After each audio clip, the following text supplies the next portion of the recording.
Man, I'm hungry. Guess I'll need to figure that out from here on out.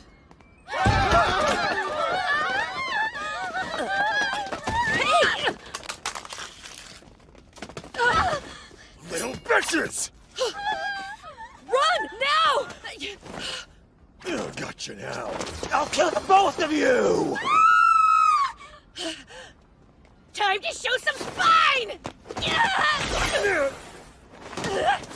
on! Run while I keep him! Hey!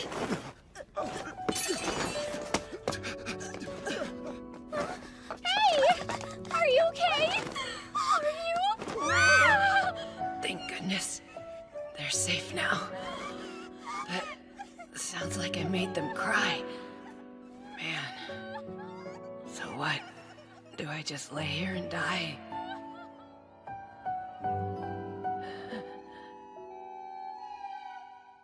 I don't recognize this ceiling. Is this a hospital?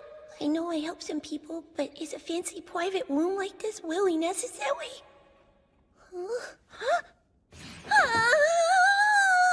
Master Cain! Cain! Do you recognize your mother? I think you got the wrong... Master Cain! Who is that? Are you alright? Absolutely not! Who is that? What the hell is going on? Closed, open, closed, open. Are you all right, Cain? Do you remember who you are? Don't worry. He's probably just confused, madam. He has been asleep for a week after all. Yes, that's a good point.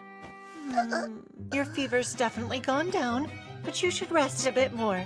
Oh, that's right! You must be starving! A little bit of soup and you'll be as good as new. Sylvia? Of course! I'll bring some right away! Now you just rest until it gets here, Kay? Excuse me? Who were those two? Sylvia? And my mother? Why do I look like that? Wait! Is this some white novel reincarnation thing? So that means... I didn't survive the injury, did I? But I did save those girls at least.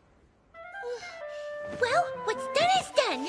If I've been reincarnated, I need to know what I'm dealing with here. I'm not gonna let any weird in-world shenanigans get the best of me.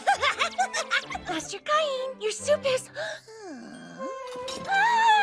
Master Cain! Did you wet the bed? In that case, up and down. I know it's okay. Nobody's angry. Bye-bye! Gotta stay strong. Just walk it out. Yummy, isn't it? Yeah, Your sense of taste is coming back. she's right. It's a bit weak, but I can tell there was meat and vegetables in there. It's so good. Wonderful. I'm glad to see you eating so well, young master. All right, then. Hey, what's that for? I know. But we've got to burp you before bed. You're trying to burp me? Just how old am I? There, it's okay. I'm a white, I swear! Sheesh. Not sure how I feel about her trying to put me down for a nap, but she certainly gave me a lot of answers. First of all, my name is Cain von Silford, and I'm 3 years old. My father is Gom, and my mother is Sarah. I have a sister named Wayna, who's 2 years older than me. Sarah is Gom's second wife. The name of his first wife is Maria. There's also Dean and Alec, the 2 sons she had with my father. That makes me Cain, Gom's third and youngest son. Gom is a high-ranking noble, a Margrave with his very own army. It's his responsibility to protect the realm's borders against foreign invaders. And to the south of Gracia, the part of the kingdom of Esfort that Lord Garm oversees, is the forest of monsters. Really? There are monsters? Yes, but you don't need to worry. The adventurers... Oh, wow, adventurous too! That's right! They defeat the monsters for us. Do they fight with swords and magic? Of course! Some of them specialize in magic. No way! That's so cool! Oh man, I want to try using magic too! That may take a little while, so maybe try learning how to write first, okay? Okay. When I heard this world had magic, I made up my mind to with my wife here. You see, in the world I left behind, my last living relative, my grandpa, had just died, and I was living alone. There was nothing left for me to go back to. What? Cain's able to write? Yeah, and that's not all. He can already do math and other stuff too. That's fantastic. It's not like I can tell if this tiny body has the mind of a high schooler in it! Perhaps our little boy is secretly a genius, darling. No, really, it's just that Sylvia's so good at teaching. Master Cain! But why the sudden interest in studying? You have seemed a little different since the fever. A divine revelation, perhaps? Is everything all right? Do you want some baby food? Some of Mother's milk, maybe? I'm not hungry! I want to learn as much as possible so I can make my way in the world, that's all! Respectable. And wise, too. I have 3 sons and only 1 estate. So you will have to make your own path in life. Then if you'd allow it, I'd like to start reading books on magic and the kingdom's history, too. Go right ahead. Really? You're interested in magic, Cain? Huh? I don't think you're quite ready to use it yet. You have to be baptized first, like me. Baptized, huh? Yep. That's right. You'll need to wait until you turn 5. But you can begin by reading the basics. Okay. Oh, and remember, magic takes time. I guess that's true. Nope, I got it! Something wrong? Just talking to myself. Okay. Oh, wow! That was magic, wasn't it? How come I can use it? Doesn't matter. It's a white novel fan's dream come true! Okay, let's try this again with a little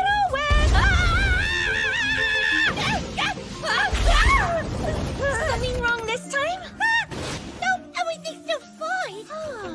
Okay. I was just studying this myself. Wait up, when did you even get in here? I know. Don't deny it. Deny what? You're secretly trying to learn about the outside world, right? Well, sister can teach you a thing or two. See, I just have to wait 2 more years until my baptism. Finally! What could be taking so long? He's going to be late. I'm here.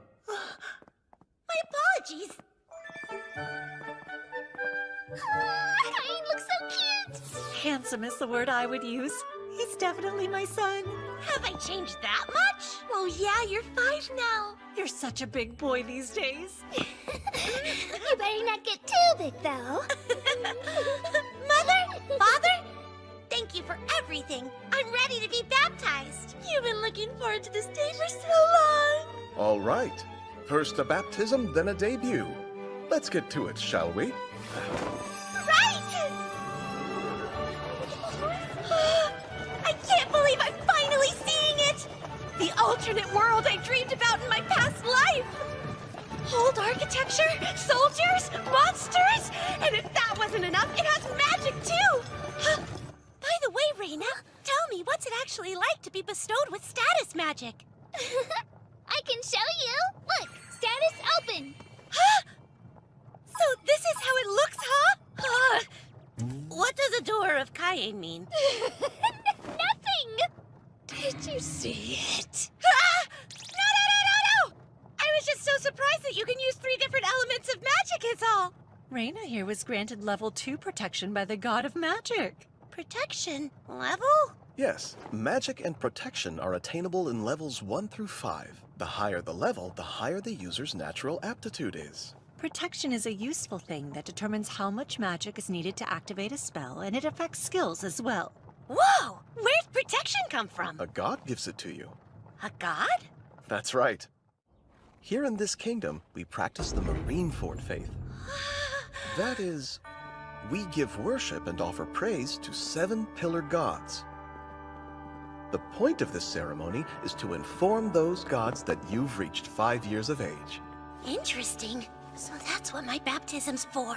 I hope you get lots of protection and magic from the gods too, Cain. My lord, we will now commence the ceremony of baptism. Cain von Silford, the 7 pillar gods of the Marineford faith welcome you on this your blessed 5th birthday. Will you choose to embrace them? I will. Gods who created this world and watch over us, I inform you that this child, Cain von Silford, has reached the age of 5. By your grace, I beseech you to show him the path he is to walk.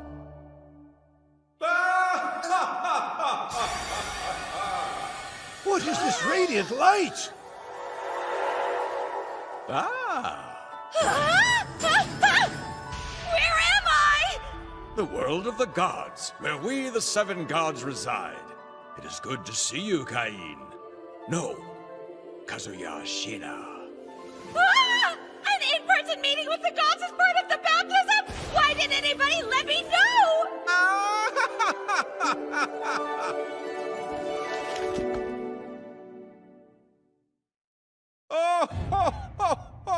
I am Zenom, god of creation and the creator of this world. Really? I thought he was just some weird old dude in a costume, but he's a god? Incidentally, since I'm a god, I can hear everything you're thinking. Now, the matter of your reincarnation. If you would be so kind. I am known as Rhyme, the god who governs both death and the cycle of rebirth. In truth, your untimely demise was actually a mistake.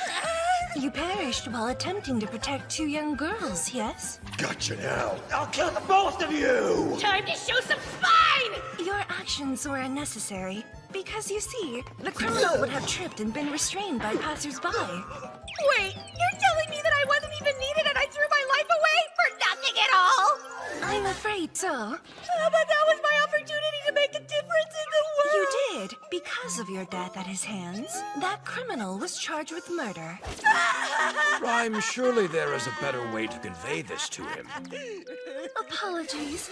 But take heart, your death was in the service of a good deed, after all. And it was for this reason that the god of Earth requested that I reincarnate you in our world. It was considered a good deed then? Also, as I thought nursing and diaper changing would cause too much mental trauma for you, I had intended to suppress your memories. But for some reason, you recalled them.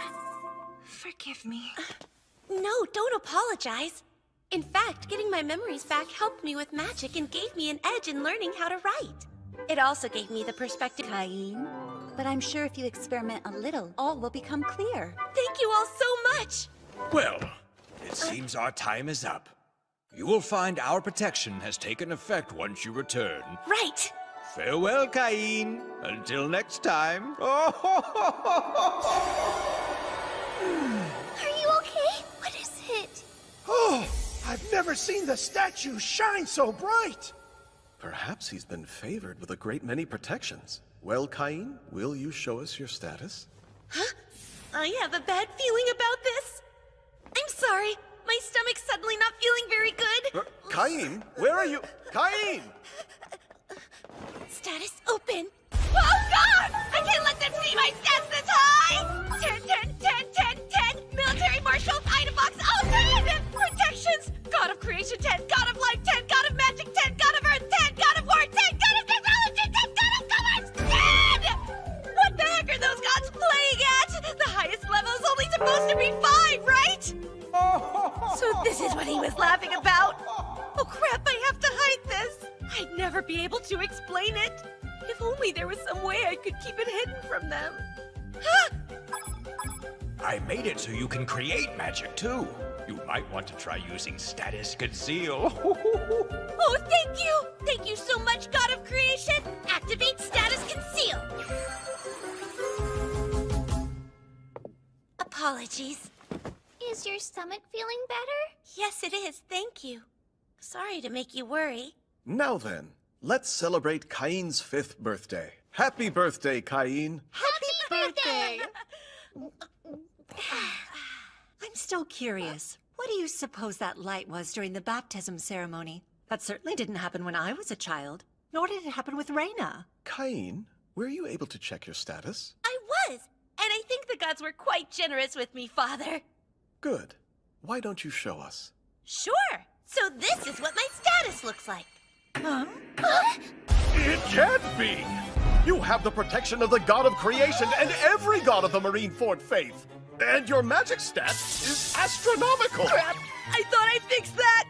Palace mages have only around 10,000, while you possess this much at only 5? You have item box and judgment, too!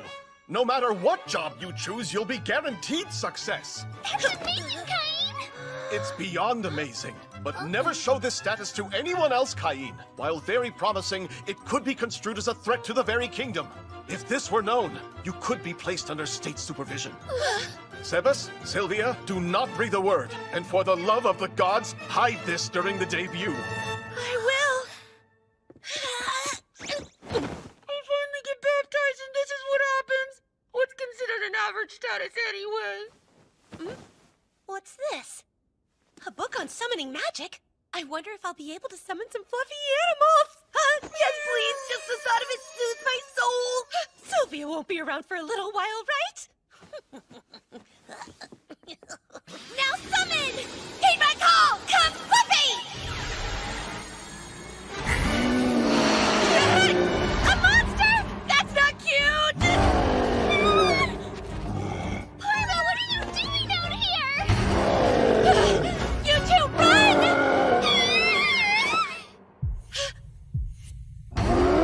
Now, time to show some spine! Fire!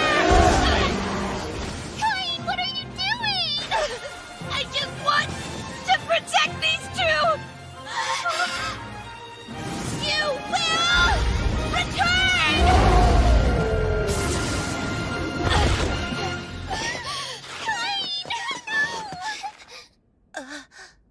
Cat ears?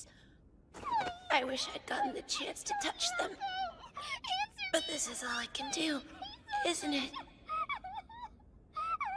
Sorry, I keep making people cry. What now? Am I just going to die again?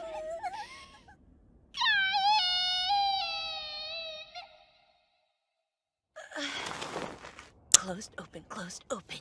I'm alive? Thank goodness you're okay! Does it hurt anywhere? I'll go get Father! Don't worry, I'm fine. You promise? Yeah. I'm sorry for frightening you. I'm so glad. I was scared that I'd lost you for good, Cain. Those girls, they were crying because of me. But Reina, she's smiling. Thank you, Reina. My sweet Cain! Maybe, in this world, I can help people find their joy again. With the help of all those gathered, I've safely reached my 5th birthday. But I'm still young and have much to learn. So I hope I can continue to count on your guidance and counsel in the years ahead. Cain, as you are my 3rd son, your future is yours to choose. And so I ask you this. Do you know what it is you would like to do? Yes! What I desire is to see many places, to learn many things, to help those in need, and to meet all kinds of new people.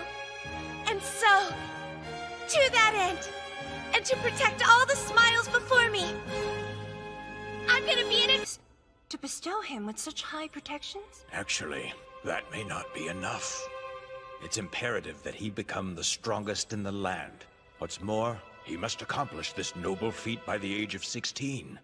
For I fear the day will soon be upon us. The day when we will need him. Onward, Master Cain! Next episode, my tutors or adventurers! What I desire is to see many places, and to meet all kinds of people. And so, to that end, and to protect all the smiles before me, I'm gonna be an adventurer! All right, son. To become an adventurer, you'll need to concentrate on your studies. Sounds like it's time for me to arrange an excellent tutor for you. Wow! I couldn't ask for a better father than you! That's great, Mr. Cain! A real tutor? Yeah! I'm so excited! What will my new tutor be like? Big and tough, cunning like a witch? Or what if they're even cooler? Master Cain, your tutor has arrived and is ready for you! Move! What? Whoa! No! Ah! There's a child falling from the skies.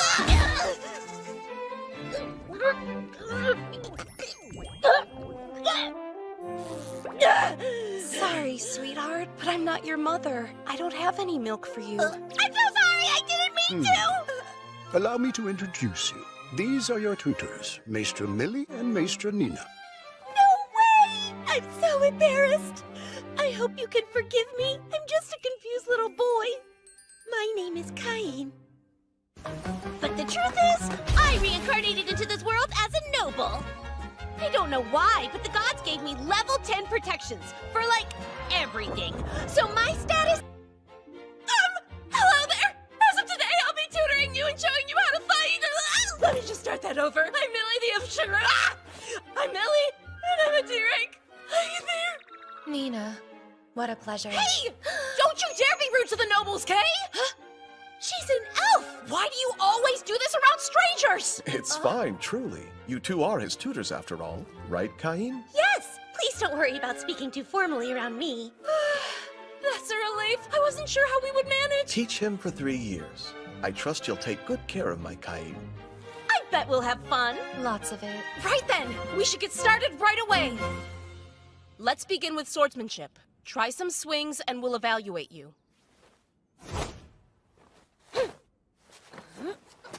How is he already so good? Look at him go. He's got more moves than you do. Hey, I would never lose to a 5-year-old boy, understand me? Listen up. If you can do all that, we should have a mock battle. Give me all you've got. No problem.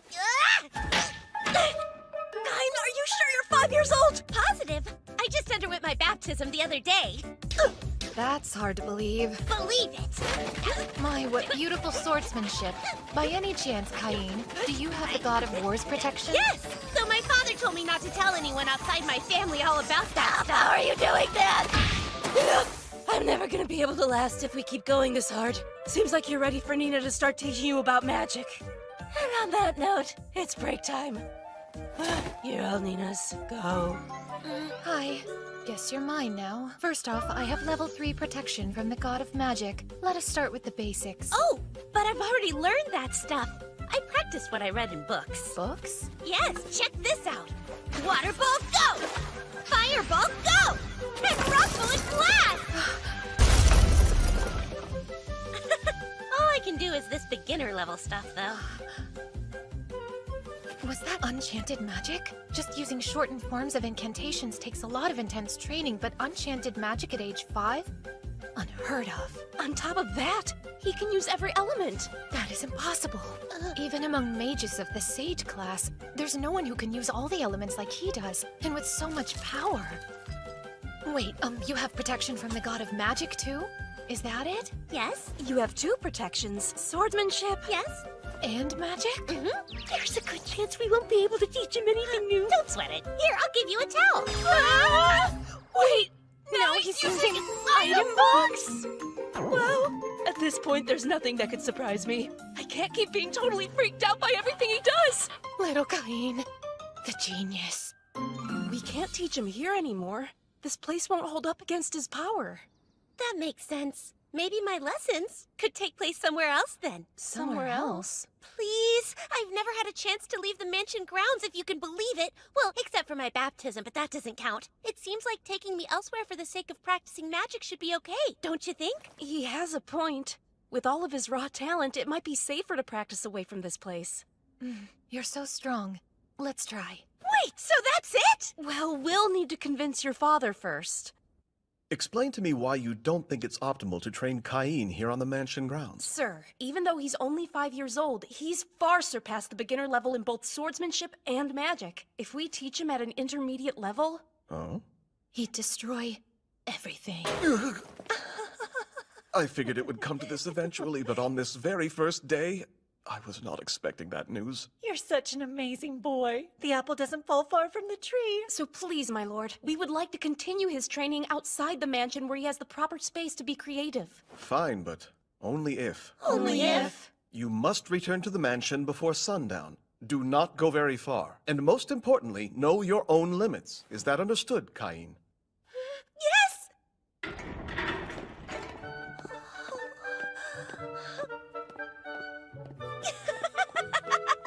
So this is the outside world, and it's full of adventure! Okay, Cain, we're far enough from the mansion now.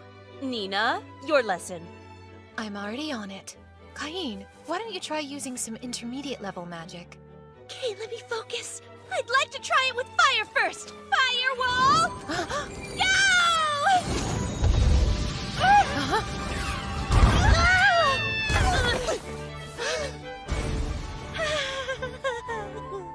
Oh, whoops! I might have gone a little overboard. That's way beyond intermediate magic. Using that much power should have drained most of your magic and depleted your energy. Are you even tired? Nope, I'm still ready and raring to go! What? He has a crazy amount of magic too? Really? Who's this kid? I'm just kind. Be very quiet for a second. Nina, I can feel it. Stay on your guard. Hear that? Looks to be a killer rabbit. It's a dangerous monster that attacks people. Watch out, Cain! No! Congrats on your first successful kill, Cain. You could sell the meat and hide if you want, you know. Actually, I'd prefer to show it to my mother and sister. That is so cool! I'm planning to buy myself a magic bag when I have enough saved up. What is a magic bag? It's a special magic item. It does the same thing as item box, even if you don't have the skill. They are pricey, though. Oh, fascinating. Hey, we still have plenty of time to get in some more hunting. What do you think? Can you use search? I'm already on it. Now I seek. Find any enemies that surround mine so. Search! There. I've spotted a few of them 300 meters ahead. Oh, wow! Maestra Nina, what kind of magical powers did you use to find them? Well, I searched for the location of the monster's magic itself. I sort of just spread out my own magic in a super thin layer. So like this? Now I seek. Find any enemies that surround myself. Search! I sense them too. 4 killer rabbits 300 meters ahead of us, like you said. So few people can do that their first try, and you even got the exact number of them. Are you really 5? Let's go! Nina, at some point, we're just going to have to accept it.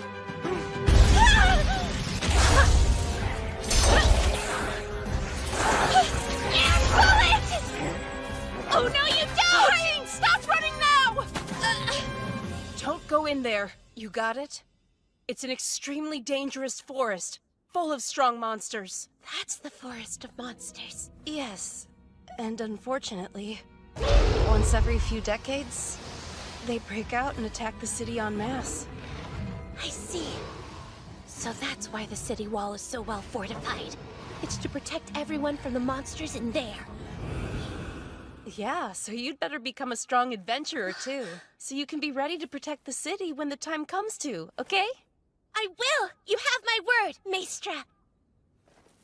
Someday, I'll go. Ah! I'm a level 8 now? I had no idea it was possible to level up that much by feeding some killer rabbits! That's nuts! An increase of 100 times? That explains it! That must be what happened to me! That's obviously way beyond any human capability! If people were to find out about this ridiculous status, forget state supervision! They'll come for my pretty head! You're kidding me! The only thing I want is to have fun adventuring without a care in the world. Is that too much to ask? Ugh, you stupid gods, why me?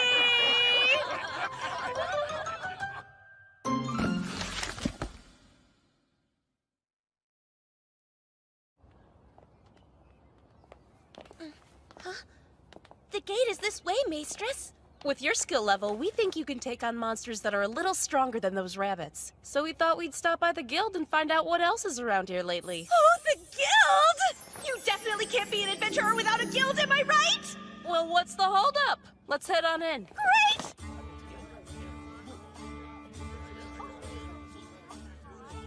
So this is the guild? Come on, Cain. I'm on my way! Rudy, you got a second? Sure. She has cute doggy ears! What brings you here today? We wanted some information on local monsters. Got anything stronger than killer rabbits around here? I'm pretty sure that all we've got right now are wolves. Let's see. I haven't received any witness reports of new sightings either. You have wolves, though, huh? We wouldn't want a whole pack of them coming right at us, but that should be perfect for Cain here. Oh, for this little boy? You're an awfully cute adventurer. How old are you? He's special. He's actually the son of the Domain Lord. Please forgive my foolishness. I'm Rudy, the receptionist here at the Guild. My name is Cain von Silford. I'm only 5 years old, so I can't register just yet, but thank you for having me. And I really love your puppy ears. I can tell you're a noble. You have such good manners. Well, looky what we have here. It's been a while. What's a D-rank duo like you doing with a little brat, huh? I guess babysitting quests are the only ones you can get nowadays. Let's go. Wait, hold up. How about you ditch the kid and pour me a drink, D-rank? How about you eat a few breath mints? We're on duty, so shoo, stinky breath man. Did you really just say that? Listen here, no D-rank's supposed to be talking down to a C-rank like me. Now do what your superior says and pour me a drink already, or you'll regret You bastard! You're coming with us, too. You brave boy. Next time, I promise to protect you. That's so sweet of you. Cain! You're not just good with swords and magic, you can do martial arts too? Yeah, I can. I read all about it in some magic books. Let's all head back to the forest and see what's up! Firewall! Waterfall! Rock bullets! Ah!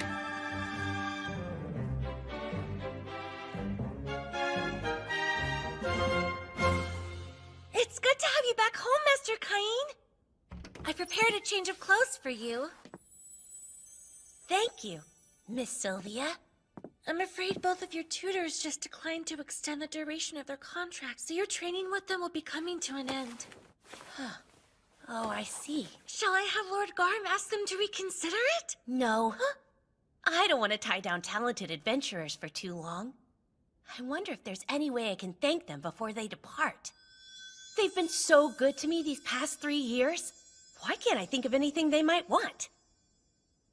Oh, I've got it! Maestra Millie once said that she was trying to save up enough money for her own magic bag. In that case, I'll need materials from some monsters.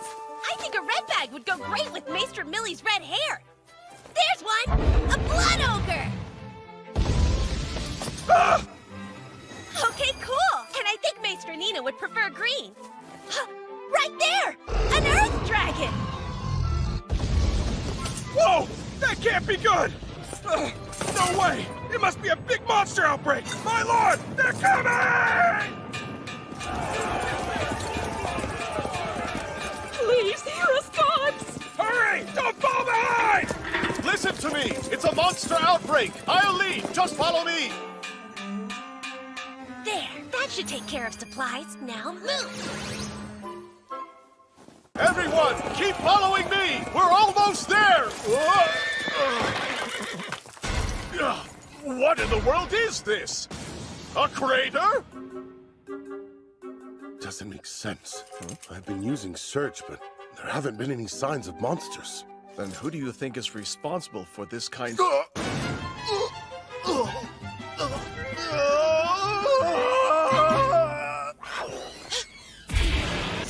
bullets! He's just as insane as ever. Kinda hard to believe that Cain is only 8 years old. He is so much stronger than either of us. I know. I'm sort of sad. We say goodbye today. Maestra Millie! Maestra Nina! I think I'm done now! It's done indeed. Hey, Cain. Huh? This is your graduation day. You did great these past 3 years. Yes, you taught me so much. I've been trying to think of a good way to say thank you. So, I hope these make you happy. Here, I wanted to make them for you both to show my appreciation and gratitude for your kindness. What? They're magic bags. I made them myself. I remember you said you wanted one, Maestra Millie. You handmade these? And sourced the materials? Yes! The red one came from a blood ogre, and the green one came from an earth dragon. Did you say a blood ogre? And an earth dragon? Are you freaking kidding me? Those are both the kind of monsters that even a full party of A-rank adventurers can barely take down together! And an 8-year-old child did it alone? I mean, it is Cain. Oh yeah, duh. Ladies, please don't worry about it. I know the materials may look a bit different, but they're just regular old magic bags on the inside. And I made it so they don't hold all that much stuff. Oh, is that right? Yep, promise. It would hold our mansion, I think, but more than that would be pushing it. Say what? Hold on! The magic bag I was gonna buy couldn't even hold a normal house! You're talking 2 carriages at most. And it's something you have to save up a ton of money to buy too. Whoa! You mean a magic bag of this class isn't normal then? Oh, these are definitely National Treasure class. Yikes! That sounds extra fancy! I messed it all up. And if we carry national treasures around everywhere we go, all kinds of people will come after us. You don't need to worry about that. I made it so that if anyone but us holds them, they'll be as heavy as everything held inside. So they're thief-proof. That's even beyond National Treasure class, actually. Oops, I did it again. But are you really sure? Can we accept these? You're so smart, there wasn't that much we could teach you. Well, that's not really the way I see it. I was able to learn all kinds of super important things from the both of you. Like how good a packed lunch tastes when you eat it outside. How special friends are. And also, how much fun adventuring...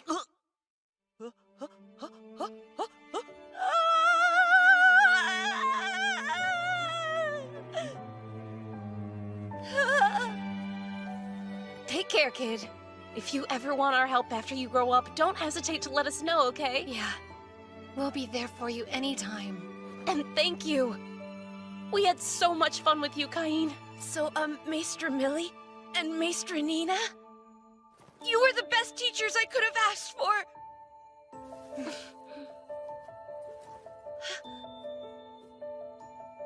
That day, their contract period ended and they left. Mother, hi! This was on the ground where the forest was blown to pieces, and I had Sylvia confirm. It's yours, so fess up! Care to explain to me yourself what this is about, huh? I led my troops out thinking we were on the cusp of a monster outbreak. What exactly did you do? I used intermediate magic to fight a blood ogre and an earth dragon. What in the world? Listen, you're just an 8-year-old boy, Cain. You need to learn your limits, son, and soon. I'm really sorry. Imagine if either of those monsters came into the city. Just one of them could flatten the place. Please forgive me. Do you understand how hard I've worked to protect this city? Of course. You need to start paying attention and be more self-aware, Cain. I don't want to sorry. keep nagging you, but you're forcing me to, and it's a waste of time. I'm sorry. Nina, it's all you. I'm on it. Next time, to the royal capital.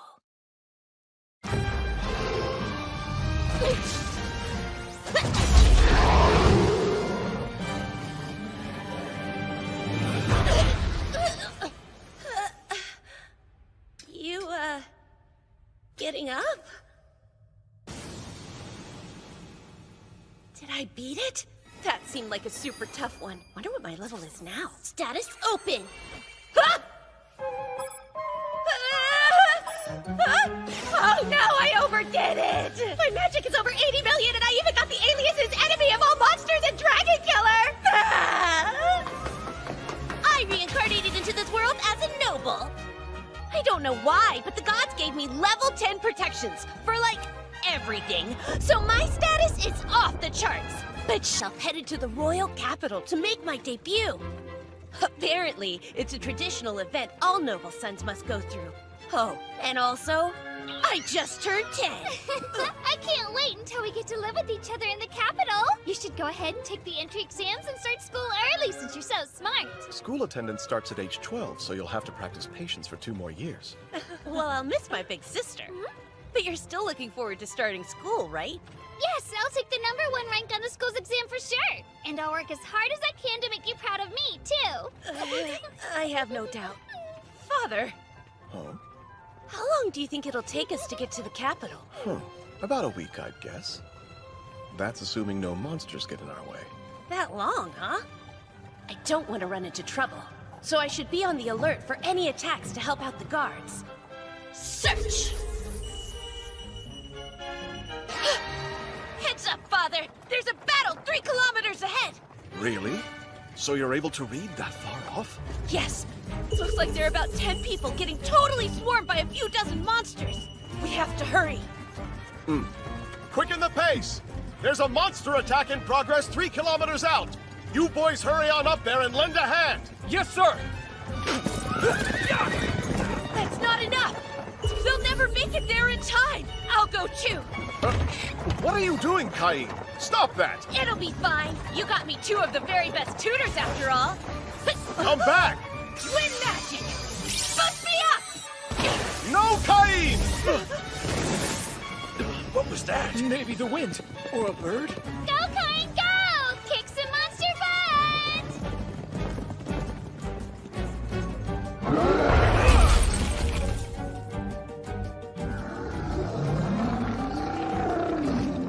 Just try! I'll protect this carriage no matter what it takes! Ah! Princess! I'll help you! Air cutter! This is much too dangerous for children! Air bullet! Air cutter! Wait! I can't! Magic would hurt the knights too!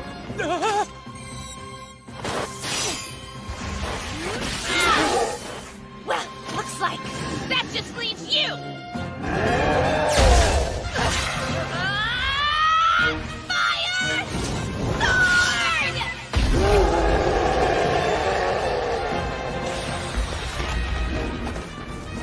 Are you injured? Don't... My name is Cain von Silford. Lord Garm's son, impossible! You can be at ease now. As Knights of the Margrave of Gracia, we will, what is Master Cain doing here? And all the monsters are dead? What a mess. Where are you hurt? The princess. Don't force yourself to speak. I can use healing magic. Would you allow me to heal everyone here? How can you? That doesn't matter now. Area high heal!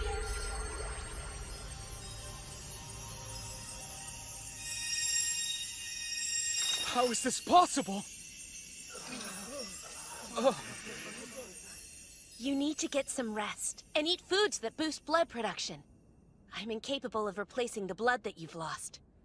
And I can't help them either.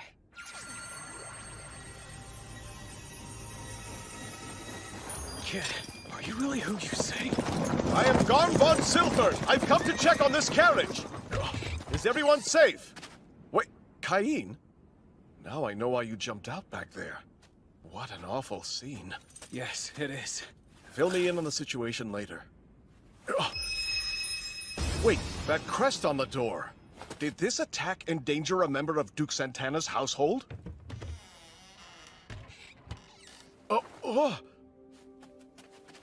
Nielsen. These ladies are no other than Princess Telestia and Miss Silk. I'm relieved you are unharmed. The princess and the Duke's daughter? Oh, we're grateful, Margrave Silford. We simply can't thank you enough for coming to save us in our time of need.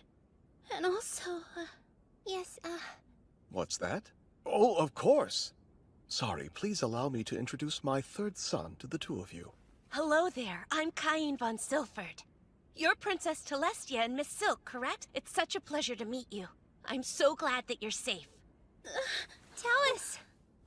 Forgive me if this is presumptuous, but would you allow me to use a minor spell on you to reduce your stress? You may. Please try it. Then relax. Wow! What is this feeling I'm having? My heart feels so much lighter.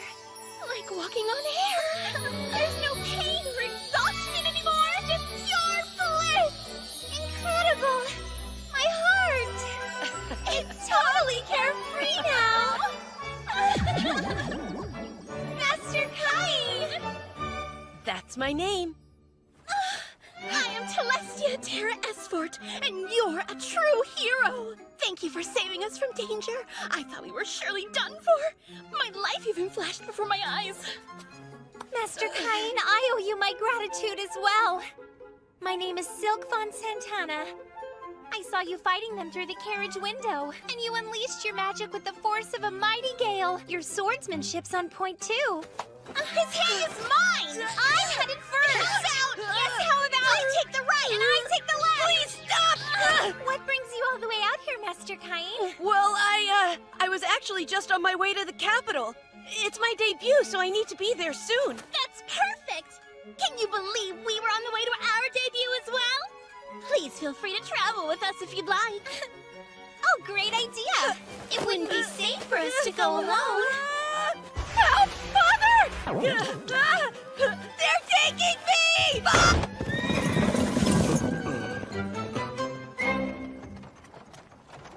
It's so tight and cramped, but the carriage is huge. So why do we have to sit like this? Hey, why don't I sit right over there so I can keep watch? Oh, please don't! I'm still scared and I will only feel better if you're beside me. No fair, me too. I almost forgot. I would really prefer that you call me Tellus from now on. Whoa, I couldn't call the princess that. Oh, and as for me, you can call me Silk. I couldn't call the Duke's daughter. It's Tellus. And I'm Silk, hey? But why? We only just met today. That's my name to you, got it? And I am Silk, you got that? I guess so. I'll call you Miss Silk and Princess Tellus. No, princess, please. Tellus. Of course, I expect the same. Yes, Miss Silk. Hey, no miss, please. Fine, just Silk. Good boy. Forgive me for interrupting, but there is an update. We are now approaching the town of Renema Head. We'll stop there. Okay, but did you see all of that? Sure did. What a disaster. Let's take a time out and rest up when we get there. A time Yes, out? you'll take a break with us. Right, Master Cain?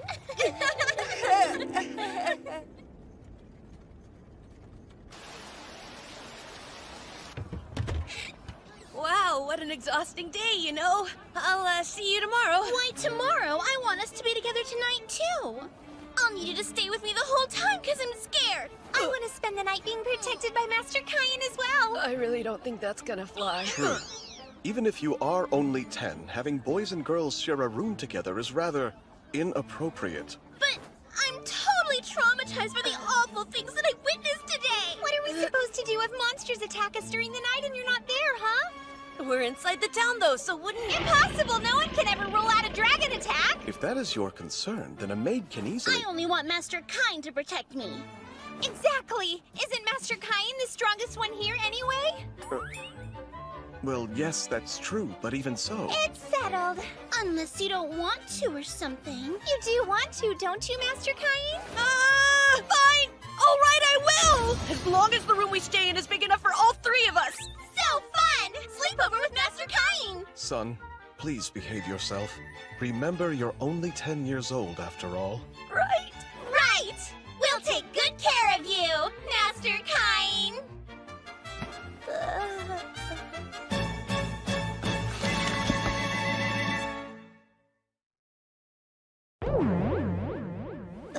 Master Cain?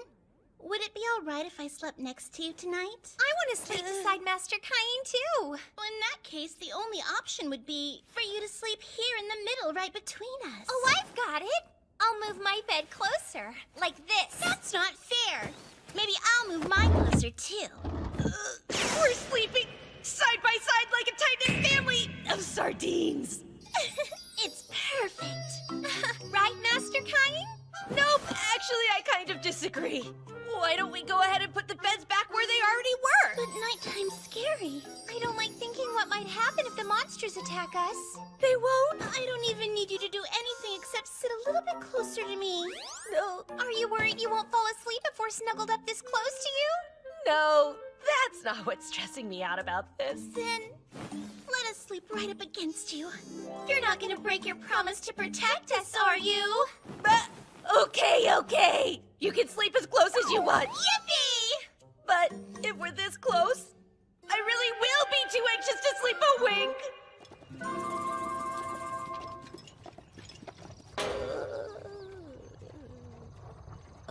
Oh, did you get your beauty sleep? I slept great. There was no way I could relax with our sleeping arrangement, which meant I spent the next several days without any sleep at all. We all continued our journey for a few more long days, and finally, we arrived at the royal capital. So this is the royal palace. Thank you, sir. Oh, Your Highness, it's such a relief to see you safe. You're on his arm? Oops, they said they were scared and I was trying to help them feel safe! That's the truth. Master Kain made me feel totally safe. Master Kain is the strongest there is. Is that so? Am I to assume you are Kain? Well then, that makes sense. Daim von Gazard, Vice Captain of the Royal Chivalric Order. The Knights have already explained everything to me.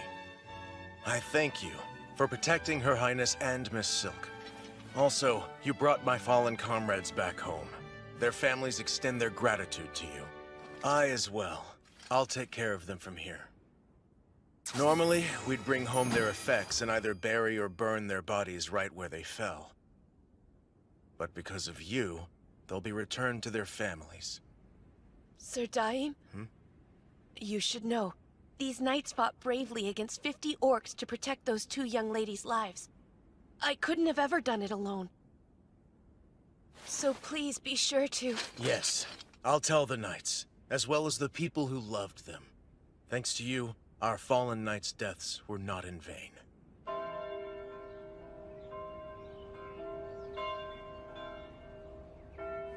Well, I should go now. Wait just a moment. You are to have an audience with His Majesty the King. An audience with the king himself as soon as I arrive at the capital? Haven't I been through enough?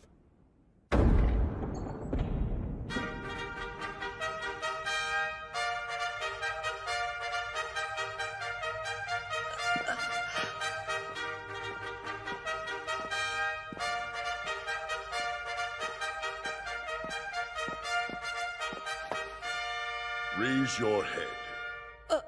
On their long and arduous journey here, Princess Telestia and Miss Silk von Santana were mercilessly attacked by a band of over 50 orcs.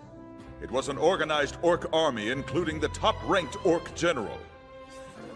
Is that true? Remain silent! This young man right here, Kain von Silford, eliminated orcs single-handedly without considering the risk to himself. After the battle, he healed our injured knights with healing magic, and he was even able to bring our proud fallen knights back here to the royal capital.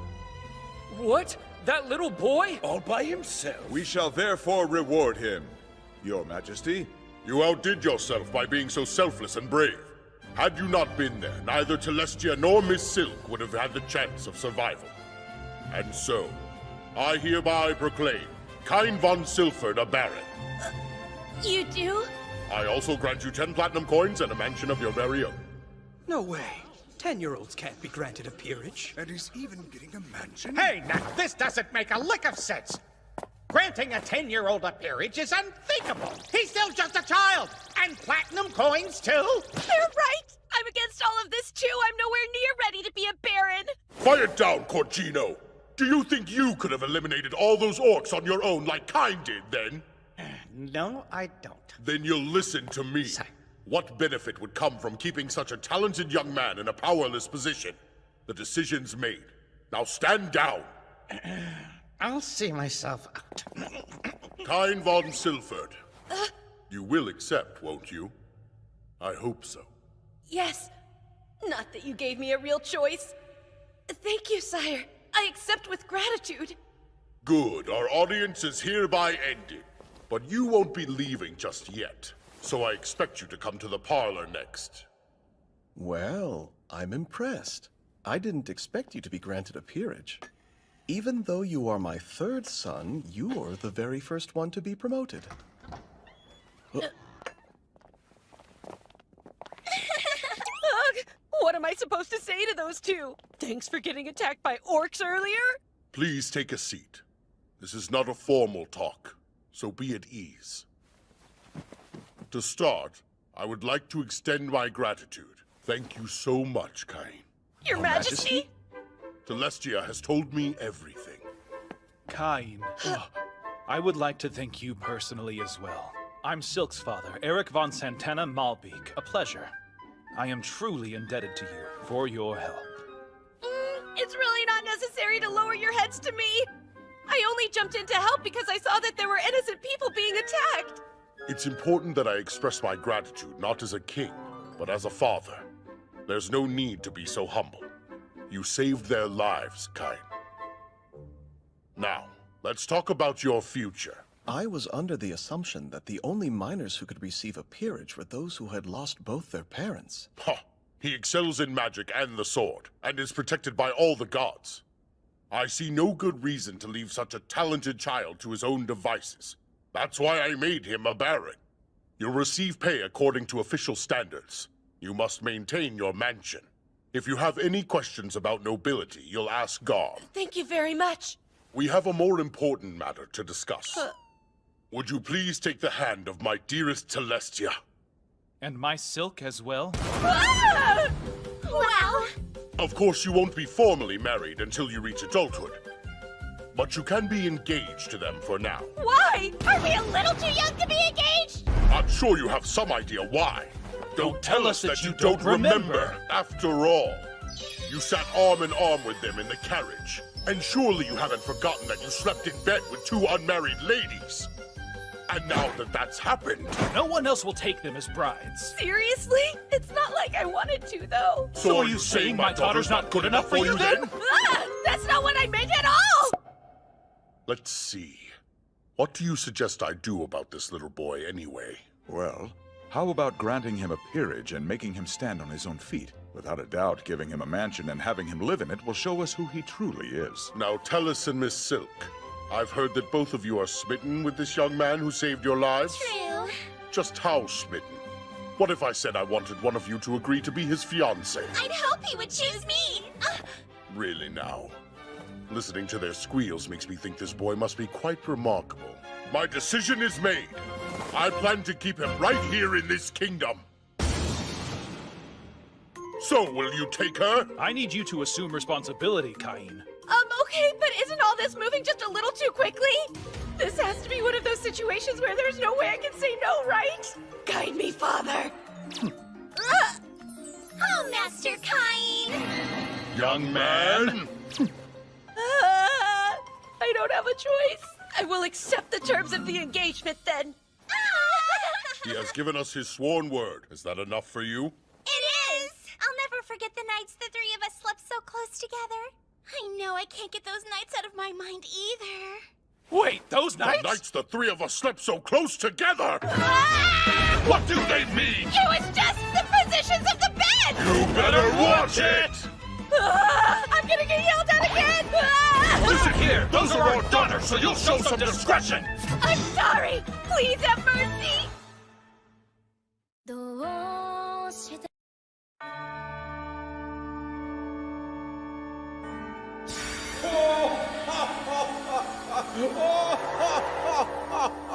It's about time!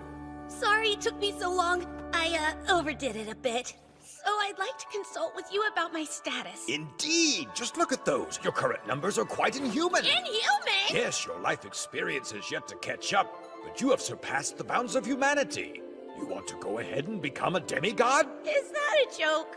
They're classed the same as holy beasts and divine dragons. Listen to me, boy. No matter your power, you must remember there are still limits to what you can do on your own. Don't test those limits. Okay.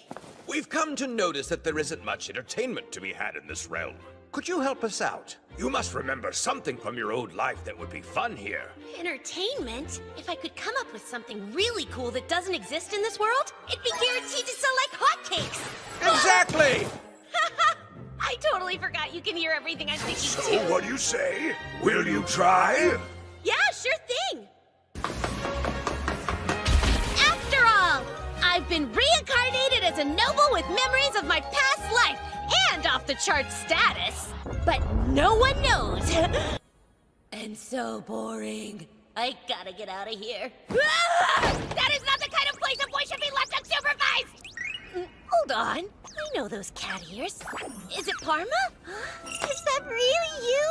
Master Kain! Parma! It's been 5 years! We were babies. What are you doing here anyway? I came to the royal capital for my debut. What about you? Here for an apprenticeship. I'm training under my uncle, and this is his shop. And who's this? He a friend of yours, Parma? Well, he couldn't be any cuter. Uncle Tominese? Master Kain here is a noble. He is? Please, pardon my rudeness. Oh, don't worry about it. How could anyone know? I would really like to take a look around your shop if you wouldn't mind. Wow, you have all kinds of cool things. Hey, Tominese, there's something unique I'd like to make, and I think you can help. Oh, you want my assistance? With what? You make your own goods here, right? Do you think you'd be willing to produce and sell my item for me? Oh, that is clever. I've never seen anything like it. Oh, really? So you think we could sell it? I do. The gameplay is quite simple, but fun, and I could offer it at a very affordable price. Yep. I would be so honored to produce this game for you. That's great! Would you be able to make a prototype of it for me then? This should cover the expenses. A gold coin? But that's way too much. Just think of it as an upfront investment. All right then. I will happily accept it and get straight to work. Of course, I want you to know, as Sarikon Company head, this project will be my top priority. See you next time! I totally forgot I was supposed to be shopping with my sister! Hey, Reina! I stopped paying attention to you for 1 second and you just disappear! I wanted your opinion on whether I look good in the clothes I tried on. You always look cute in whatever outfit you wear, so I didn't think it mattered if I stuck around. Really? Of course! Oh, you're too sweet. I'll try them on for you at home then. Be sure to clear your schedule, Kay? Fashion show! Cute, huh? This is nice.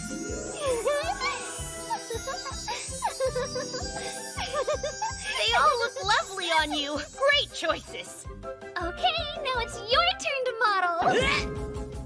Master Cain, Mr. Tominese has requested that you come to his shop immediately. Huh? No way! Anyone can buy it if they want to. Brilliant plan! Let's make 50 of the luxury ones, and say 1,000 of the regular version. We can draw up a contract and produce more as needed based on our sales.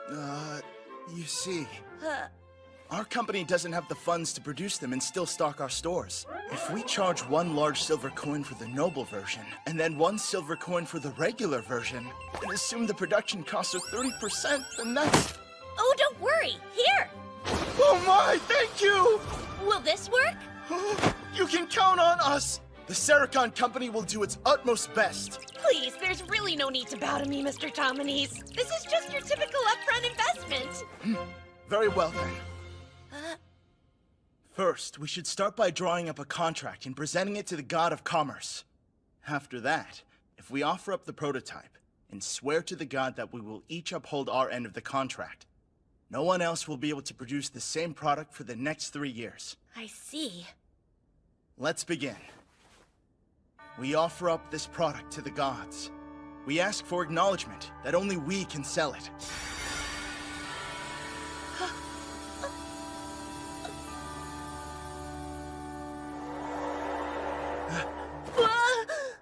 That's it. Our contract with the god is now complete.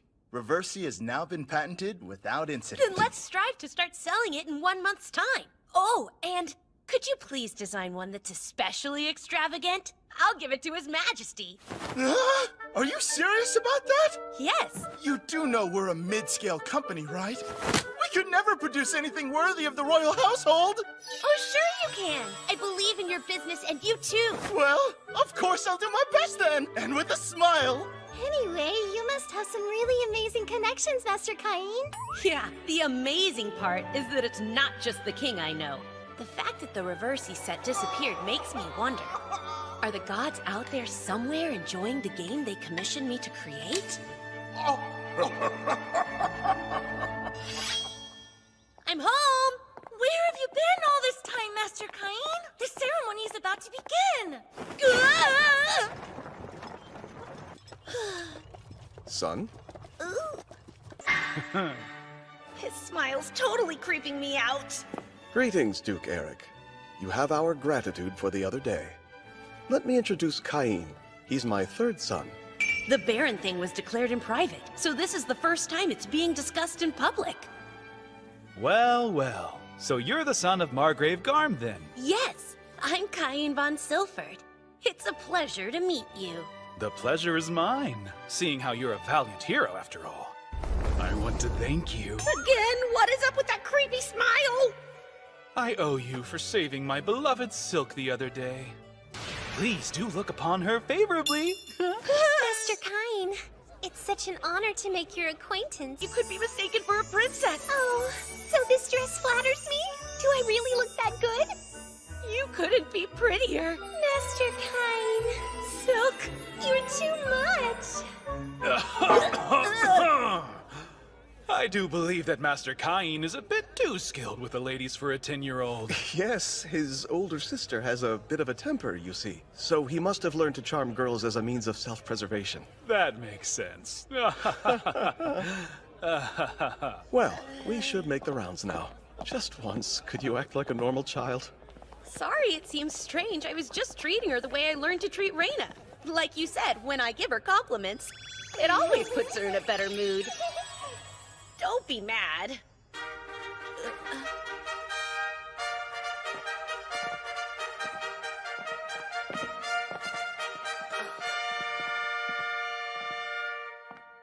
Honored guests, we know you have traveled far and wide to join us today.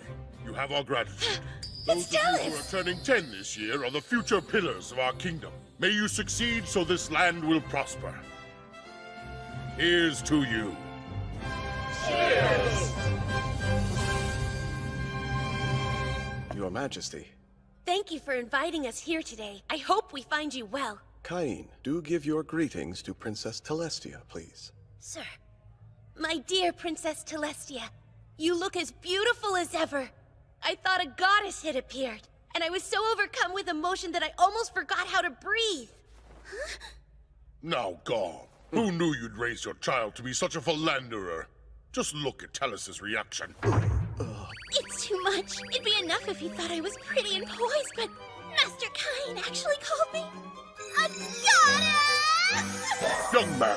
Even the king's smile is kind of creepy.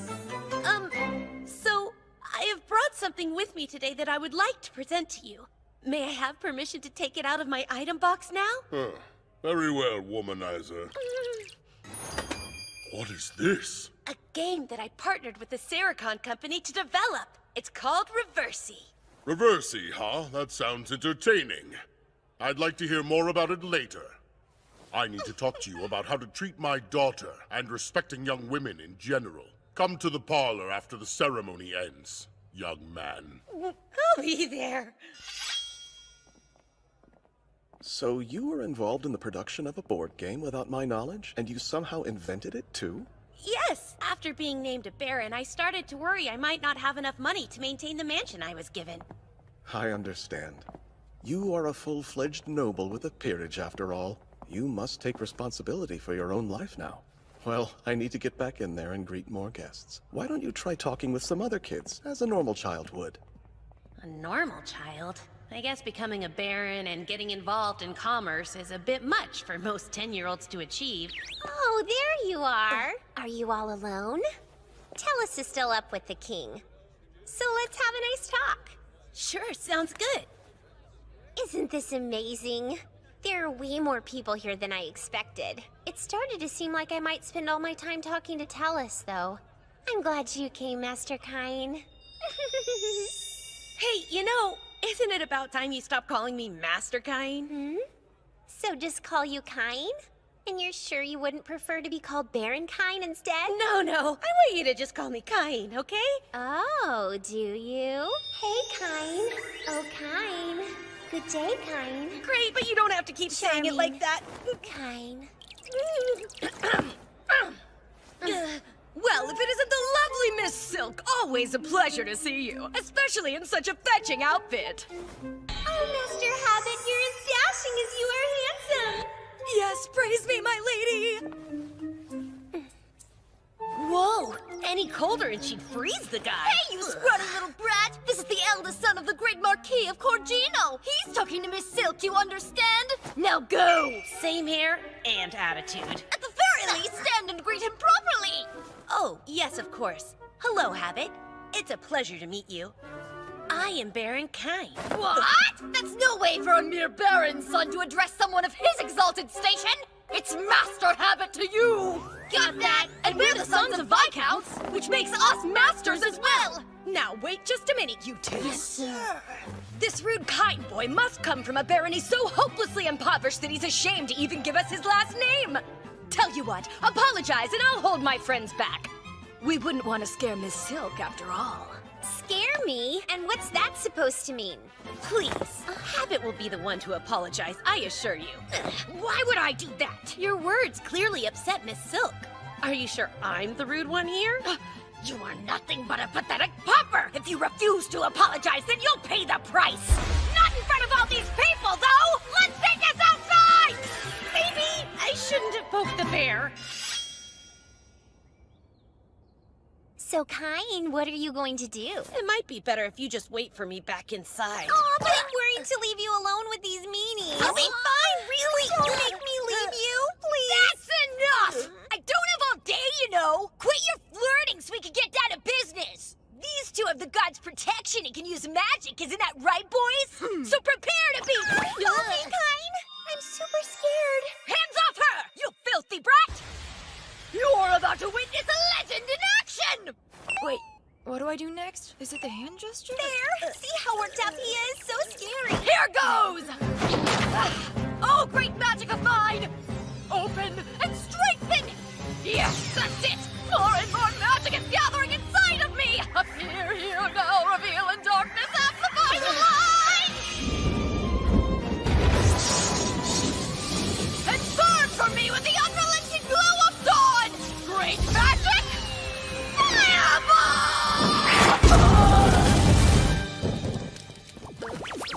That's it. Oh, cute. Seriously? Well, my turn then. I'll get you with my earth magic. Here, let me see that book. Great magic of mine. Open and strengthen! That's it. More and more magic is gathering inside of me. Appear here now. Reveal in darkness. Amplify the light at my command. Turn heaven to earth and soil. Great magic. Rock bullets! Zoomy zoom. In that case, magic of mine, grow stronger and grant me the power to... How long are you going to keep this up? Enough of your senseless squabbling. You must not have been listening very closely before. Because Kine didn't say he was the son of a baron. He's an actual... Make sure Tellus knows about that. Oh no, please don't tell her! If you agree to go on a date with me, I'll keep your secret. Ooh, a secret? I want to hear! Tellus! Well, you see... Master Kine! Touching an unmarried lady's lips? Well, that's just scandalous. I'll have to inform Duke Eric of the liberties you've taken. Now, tell me the truth this instant. What happened between you and Silk? Nothing happened! Really, I promise! Kine and I were just making plans for the two of us to go on a date sometime. What? The two of you? I expect you to use discretion. Understood? I'm sure he knows better than to let word get out, isn't that right? You philanderer! They're really strong. Next time, welcome to my off-the-charts mansion. Will there be ghosts? For you, it contains a map of the mansion as well as its key. Wow, my very own mansion. His Majesty was meeting with someone, but the moment that he heard you would be coming... But I want to play reversing! Show some restraint, Your Majesty! It proved to be quite difficult to talk him out of it. Sounds like I'm going home early today. Hello? I hope Kine's still here. Oh, that's good. I'm not too late. What's going on, Duke Eric? I just wanted to challenge you to a quick game. How about it? Sure. Of course I'll play you, sir. Superb! Then I expect you to play me next. And then me! Me too! Play me! I've heard when you're the strongest, you're almost guaranteed to become a... Right. Let's see now. According to the map, it should be right here. Oh, jeez. It looks really run down. This place gives me the heebie-jeebies. Knock, knock. Hello? The lights don't work. It looks like the magic stones have lost their magic too. Lightfall shine! So what's in here? Oh boy, not exactly well furnished, is it? Simplicity's nice and all, but still. It looks like a hotel! How many people do they think I'll be cooking for? This huge room's just for parties? Nobles. Gross. Looks more like a haunted mansion. I guess I should do a little spring cleaning! Anyone who looks at you weird into stone. Hey, that last one never actually happened. Master, we'll get to cleaning this place up right away. You two, start over there. Right. You can scrub the floors. Ma'am. But, what are we to do? there isn't even a single dust bunny in this place. Whoops. So sorry about that. I used magic to clean it up. It worked like a charm. What? Does she just accept everything Master Kine does without question? But he's a kid! In that case, Master Kine, we'll make sure everything's in order for when your personal effects arrive, okay? I appreciate it, Sylvia. Sure! Master Kine, we will take care of things here for you. You are to report to Lord Garm's mansion at once. Today is... Right! I totally forgot! Today's the day my older brothers are expected to come back home! I never would have imagined you'd be granted a peerage and receive a mansion before one of us. Kine sure turned into a little brother we can be proud of. I can hardly wait. I get to see his mansion soon. Yes, but I hear it's old and run down. You sure? What if scary things show up? It'll be just fine. Kine will protect me no matter what happens. Right? Don't let them upset you. It's not like it's plagued with monsters or something. Oh, yeah? Well, they're saying it looks like it is. It's so nice and doesn't look scary at all. You would think that this house was brand new. I do find it rather odd. Wasn't it dilapidated and falling apart when I came here a few years ago? Was this your doing then? I used magic for a little remodeling and cleaning up. That certainly sounds like the boy I raised. Gorgeous! It's so elegant in here. Plus the kitchen and the study. Nice, but you haven't put up any art yet. You think it needs some then? Nobles are fond of artwork and decorate their mansions with it as a matter of course. Paintings, vases, armor, in some cases, even mounted monsters. Did you just say mounted monsters would work? Sweet! Huh? Done! I put one out! What happened now? Who's attacking? I'll go check! Are you okay? Master Kine, there's a giant dragon! Oh man, that's my bad! I forgot to warn them! Kine! What have you done now? I put up a mounted red dragon in the foyer. Yes, I can see that much, but what I'm asking is how you acquired such a thing in the first place. Oh, well, I defeated it by myself. You defeated it? And when did you do that? A while ago, when I went into that forest for fun. A red dragon is a calamity-class monster, Kine. Even a party of A-rank adventurers can barely take it down, and not without losing a few people. That's crazy! Well, I had no idea. You should go and explain it to the maids. I think some of them almost fainted. Sir, I will explain it to them right now. Although, a mounted red dragon is worth 1,000 platinum coins. That's a healthy sum. I'd say it's a much better investment piece than some random decoration. Wait, wouldn't 1,000 platinum coins be 10 billion yen? What's happening now? Are you okay? Oh, Kine, what is with this toilet? It shoots a stream of water right at you. Wow, what is it for? I used magic to add a surprise feature for extra freshness. It's amazing. Do that to ours as well. Really? You two are being this dramatic over the boys' toilet? Why don't you go try it for yourself then? How absurd.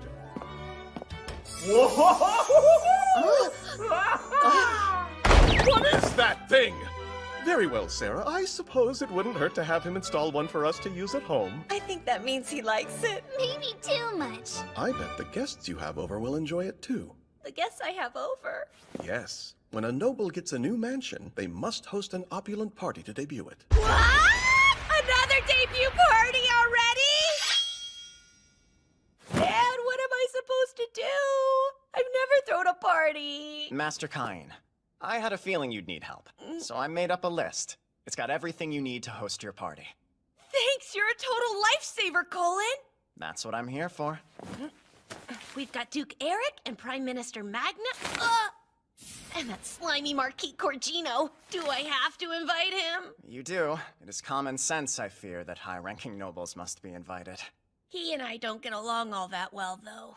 Wait, is there a reason the king's excluded from this list? Oh, you can only invite royalty if you're ranked as a count or higher. Just sending an invitation would be a breach of etiquette? Let's see what else I need to prepare for then. Festive cocktails, good food, and party favors? What could I give to a noble that they don't already have?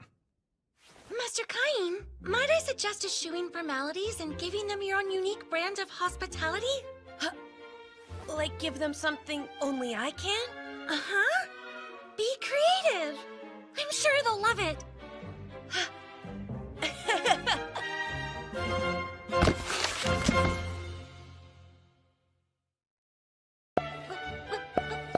She sure can. Sire! It looks like the whole gang showed up today, and they don't seem very happy to see me. So, Well, Cain, it seems I have not received an invitation to your mansion's big debut party. Tell me why! You better have a good reason. I'm aware you sent invitations to Eric and Magna, so why didn't I get one too? You wouldn't have that mansion if it weren't for me! Now, Majesty. Only high-ranking nobles are permitted to invite you to their mansions. More importantly, you're engaged to my daughter! Why would you deliberately neglect your future father, Cain?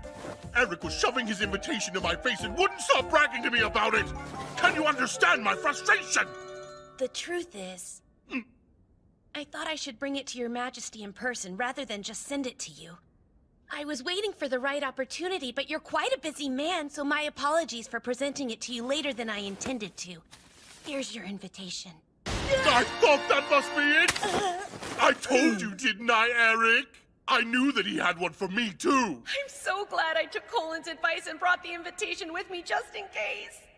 Young man, I'll bring Celestia, too. I'm looking forward to it. And I will bring my silk as well. Now the king and the royal princess will be attending? Why would they come? I guess I never told you. Surprise! The third Princess Celestia is actually my fiancée. What? You're engaged to marry Her Royal Highness the Princess Celestia? All right, ladies, let's please calm down. No matter who's attending, we maids need only provide the best service possible. So let's properly welcome them. Isn't that right, Master Cain? I'm counting on all of you to help me out. Yes, Master Cain, we'll do our very best. Announcing the arrival of Baron Gab! Announcing the arrival of Viscount Maki! Greetings, Cain! Duke Eric! And Miss Silk. Thank you for inviting us this evening. Please, come this way. Oh, is that a real mounted red dragon? I've heard stories about them, but I never thought I'd see one up close like this. Surprising us from the very first hall we enter, I see. And just think, I'm going to live here someday.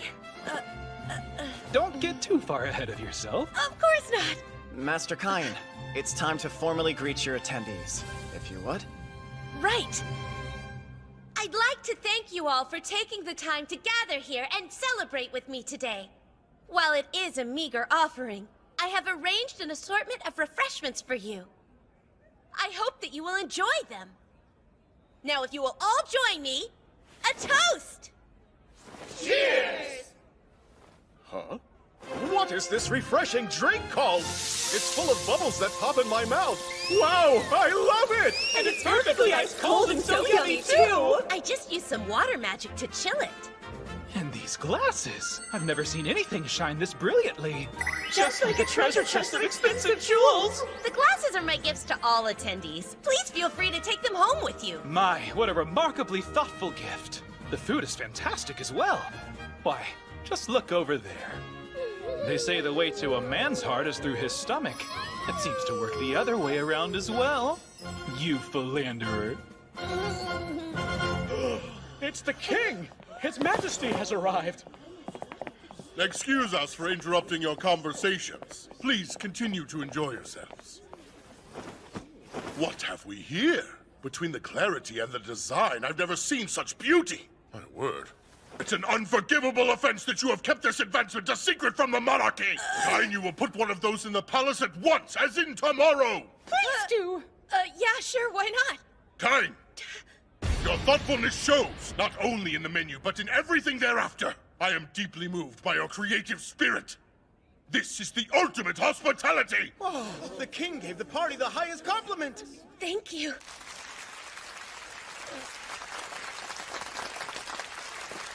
It was worth all the trouble. Master Kain, may I have a moment? Oh no, Marquis Corgino. Well, if it isn't little Baron Kain, thank you so much for the invitation. Though what a small mansion it is. Reminds me of a doghouse. Wait, Marquis Corgino. We really should warn him about the mounted monster, sir. Someone help me! There's a dragon ready to attack! Oh, sorry about that. It's a mounted red dragon that I defeated. You should have told me that sooner, you moron!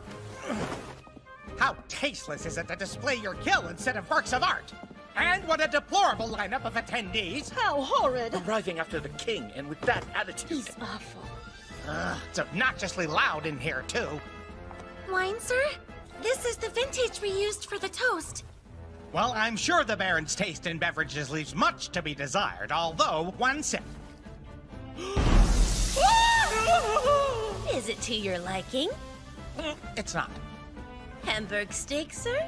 Please, this dish is ridiculous looking. This is vile. Utterly vile. Hey, servant girl, bring me some sauce for this. It's about time. But, sir... How dare he? Master Kain, he is a marquis. It won't do to make a fuss. You must remain calm. Calm, huh?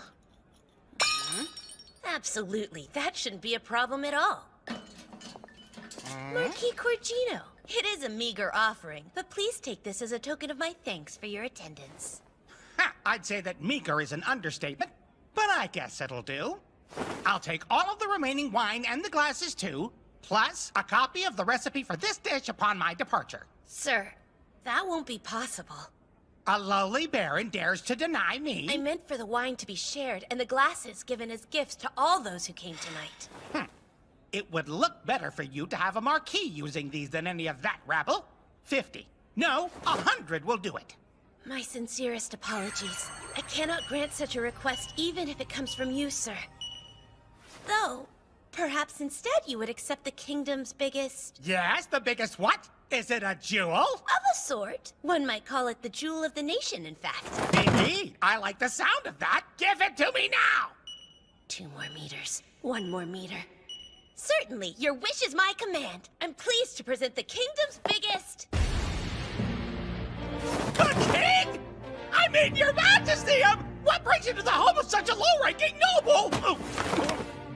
Why so surprised? This young man saved my darling Celestia. Naturally, I would come. What about you, Marquis? I didn't see you before. One might suspect you arrived later than His Majesty, but surely you wouldn't do that. No, of course not. I would certainly never, sire. Well, nevertheless, Corgino, if the tyrannical behavior I just witnessed is your typical attitude, then I will have to rethink certain future festivities. I assure your majesty I meant no offense. I was simply impressed by the glasses and the meal, and I'm afraid I got a bit carried away. Very well, but remember this. A marquis must serve as an example for other nobles, regardless of his own thoughts or feelings. Do I make myself clear? Yes, crystal clear, sire! Hello, Kain. Quite an uproar. And you set it all up, didn't you? There you go again, little trickster. Guilty as charged. So you were using us for your own nefarious ends. I don't know about nefarious, but I thought I might as well use the biggest weight in the kingdom. Well now, I am the biggest weight in this kingdom. Oh crap, I'm in trouble again, aren't I? I'm so sorry, sire. Please don't yell at me. How you like this weight, huh? You wouldn't be this mean to an ordinary 10-year-old, would you? I feel betrayed, used in such a way by my future son. And I'm sure this is only the beginning. You've got more schemes in mind, don't you? No, not at all, but I couldn't imagine defying Marquis Corcino to his face, and I had to do something, so I guess it was more like a last resort. I knew it. You enjoyed every single moment. I was just kidding. I'm sorry. Please forgive me. Just who do you think I am? I am the king of this nation, and He was so upset that he continued to lecture me for over 2 hours that day. Next time, a date with the strongest captain of the Knights. Dom, your son is a serious playboy. Hey. Oh, Vice Captain Dime. Good seeing you again. It's been a while. Prime Minister Magnus sent me. I'm supposed to leave some monster materials here. Yes, he told me about that. Let me see. Where's a good place for them to go? Will this warehouse work? Actually, I'm terribly sorry, but this room isn't nearly big enough to fit all of them. Good grief! How many are there? I've heard rumors of the Red Dragon in your mansion. Are they all as ferocious as that? No, I didn't bring anything quite that impressive. There's an Earth Dragon, though. There's a... Say what now? Are we talking about the same thing? Do you mean the kind an A-rank party can barely bring down? That type of an Earth Dragon? I don't know about any of that kind of stuff, but it's a giant one! Well, if that's the case, just put it over here for now. I'll have the Knights move it later. If you say so, here it comes.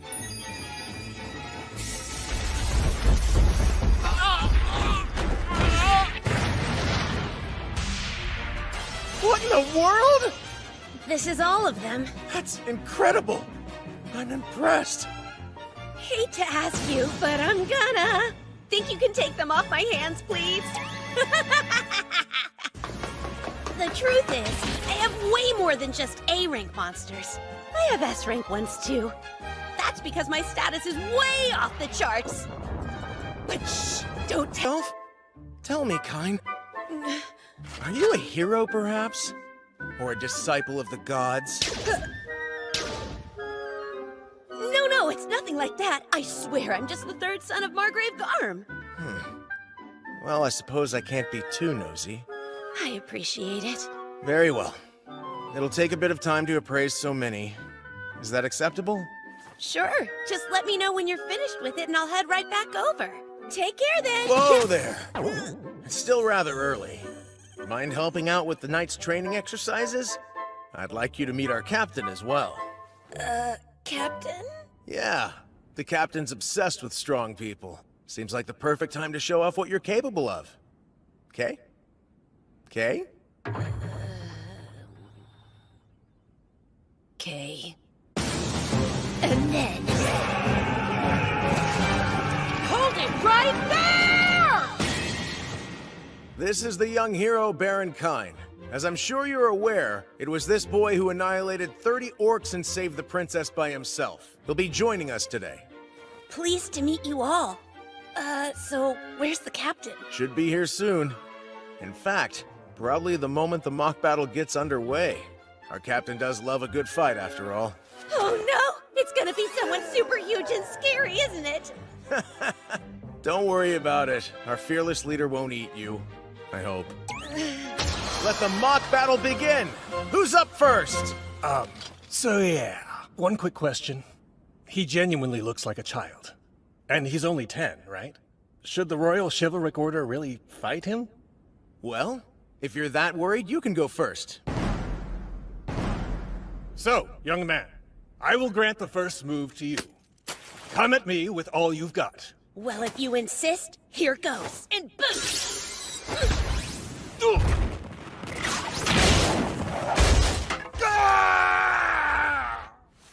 I am defeated. Oops, I won? Oh crap, thank you very much for your time. Hold it, Kyne! What now? That was even better than I expected. Now try fighting 30. No, try taking them all on next. So now... Hold it right there! Stop fighting this instant! Have you all gone completely mad? Why is an entire order order of knights pointing their swords at a small child? Have you no pride as royal guards? You poor little guy! It must have been so scary to be surrounded by all these mean men. But I'm here now, and I can protect you. Where's your mommy and daddy? Did you get lost?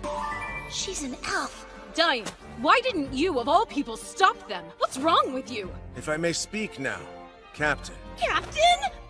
I assumed that you heard. This is the boy who destroyed 30 orcs, saving Miss Silk and Princess Telestia. The hero, Baron Kain. Really? That was his doing? Oh, I see. You are that hero. In the flesh. At last. The boy who single-handedly destroyed an army of 30 orcs. I can't beat a strong person without challenging them to a battle! And so, let us duel now! Wait, did she just say duel? Sounds a lot more hardcore than a mock battle. But first, perhaps introductions are in order. No! Those who live by the sword speak with the sword. Oh boy, she's got an awfully bad habit of that. She does hold the title of Master Swordsperson. She might be a bit too much, even for him. Hello? I can still hear you. What does her title mean, though? Now, Baron Kain, duel!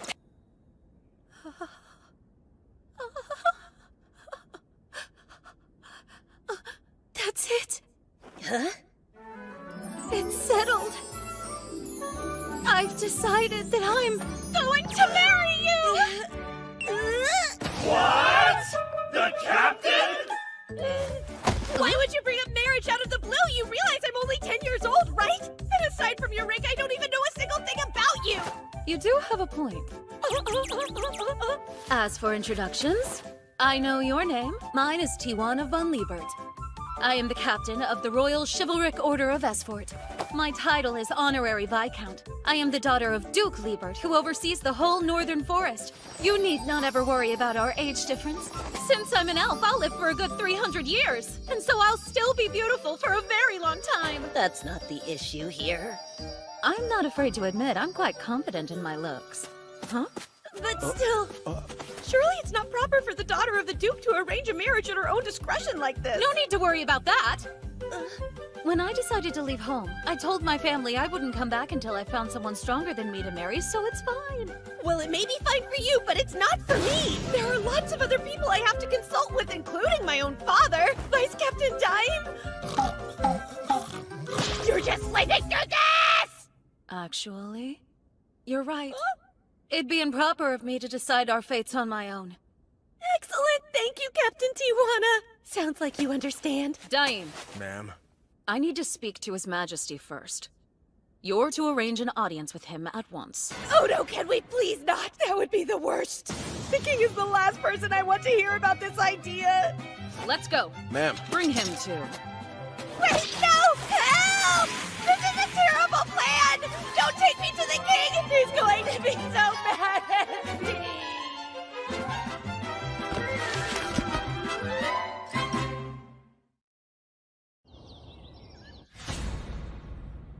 Well, we're here, and we were told that it was a matter of some urgency. But I can't think of what it would be. Did you not go to the night station to drop off the monster materials we spoke of? Majesty, I have decided that the Baron Kain and I will get married someday, okay? Wait, married? What is the meaning of this? Young man, explain from the beginning, please. The truth is, I had a mock battle with her and didn't hold back, so I won.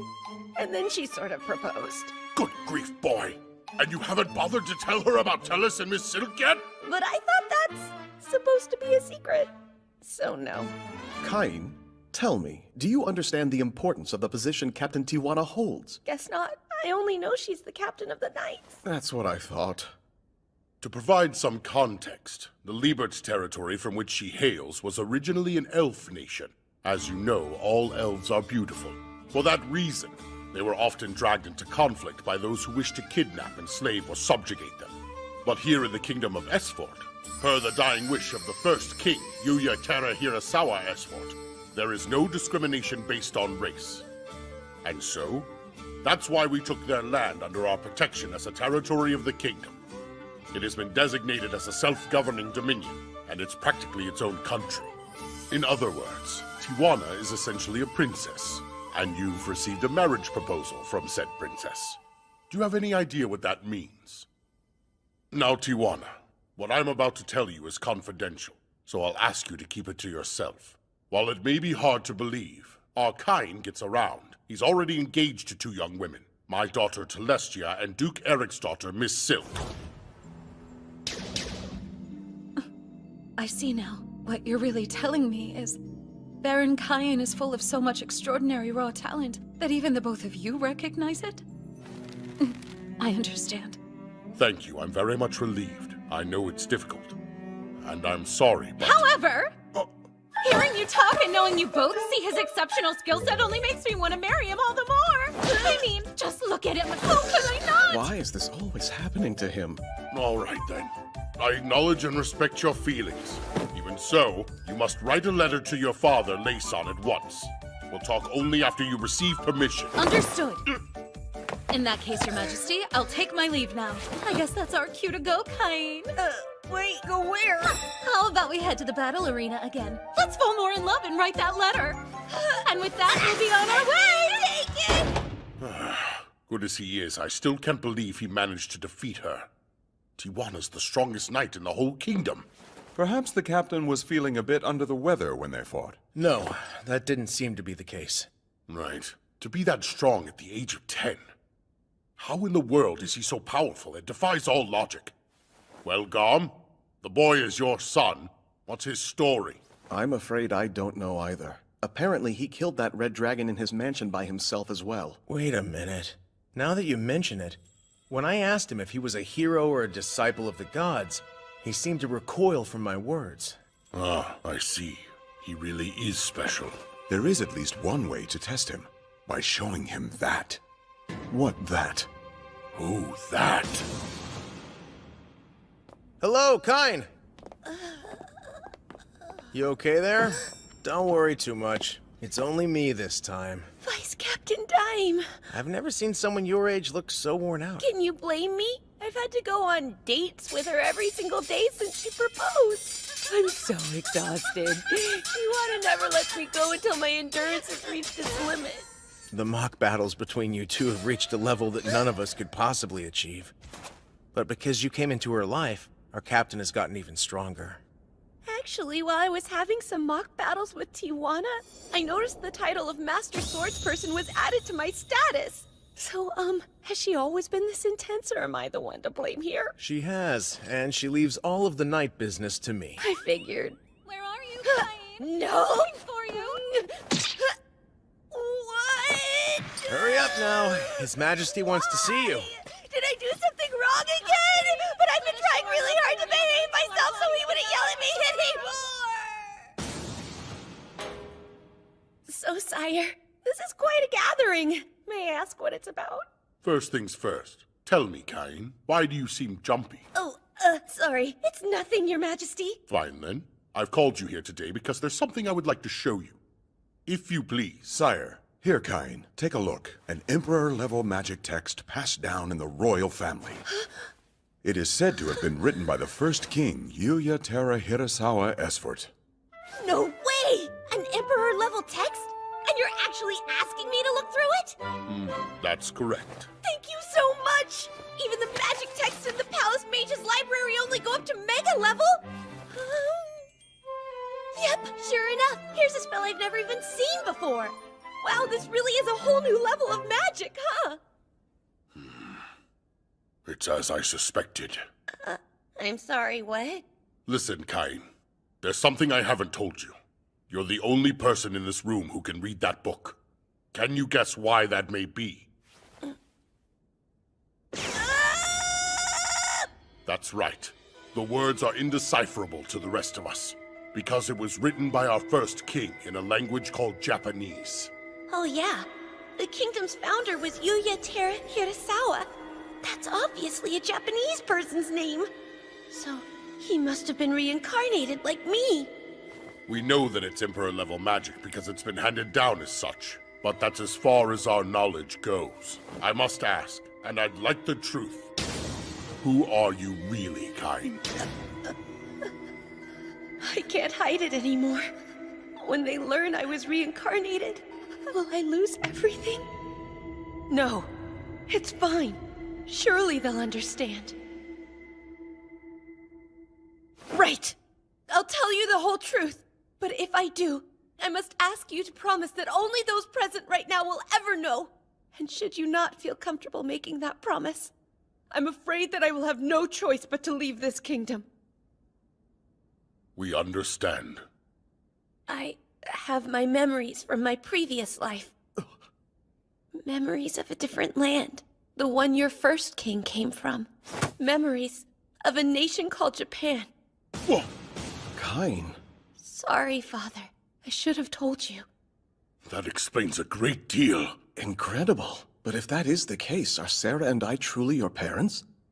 You are. I can confirm that without a doubt. I've known it for sure since I was 5. The gods told me when I was baptized. What? You've spoken to the gods directly? Yes! First at my baptism, and now when I go to church. I meet with the 7 gods often.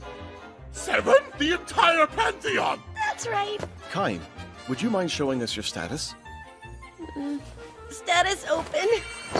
Good gods! Can it be? I've never seen anything like this. You're sure it's true? Yes, I know it seems impossible, but it's true. This is my real status. Whatever are we going to do with you, boy? You might have shared this information a bit sooner. Perhaps you would have had you understood the ramifications. Every citizen of this kingdom, no, of this world, myself included, must bow to you. That's just how high the title of God's Chosen is. Hold on a second. I don't want that. It's true I have memories of another life in another world, but even so, I'm content with the life I have now. I was confused and frightened when I reincarnated here, but I had the support of my parents, my sister, and so many other people. Using magic, fighting monsters, going on adventures. Recognize you as it did before. You remain Baron Kain von Silford, son of Garm. However, you should know, if you'd like to become king instead, we could probably make that happen. Your Majesty! Don't happen! Wait! Dearest darling of mine, there you are. Majesty, great news. I received this from my father. It's official. I have permission to marry Baron Kain. Congratulations! Well, lots to do. So if you'll excuse us, come along, dear. She's always dragging the poor guy off somewhere, isn't she? Well, sire, it seems Kain has a level head on his shoulders. Given the way he acted, I don't think we need to worry. Whatever his status, Kain will always just be Kain. I say you're right. He certainly doesn't look like a divine child. Don't breathe a word of what we learned outside these walls. Not to your friends or your families. No one. Understood? Sire. Kain, just look at how strong you are. Please, protect this country, your family, Tellus and Silk, and of course, all the citizens who seek your aid. We're counting on you.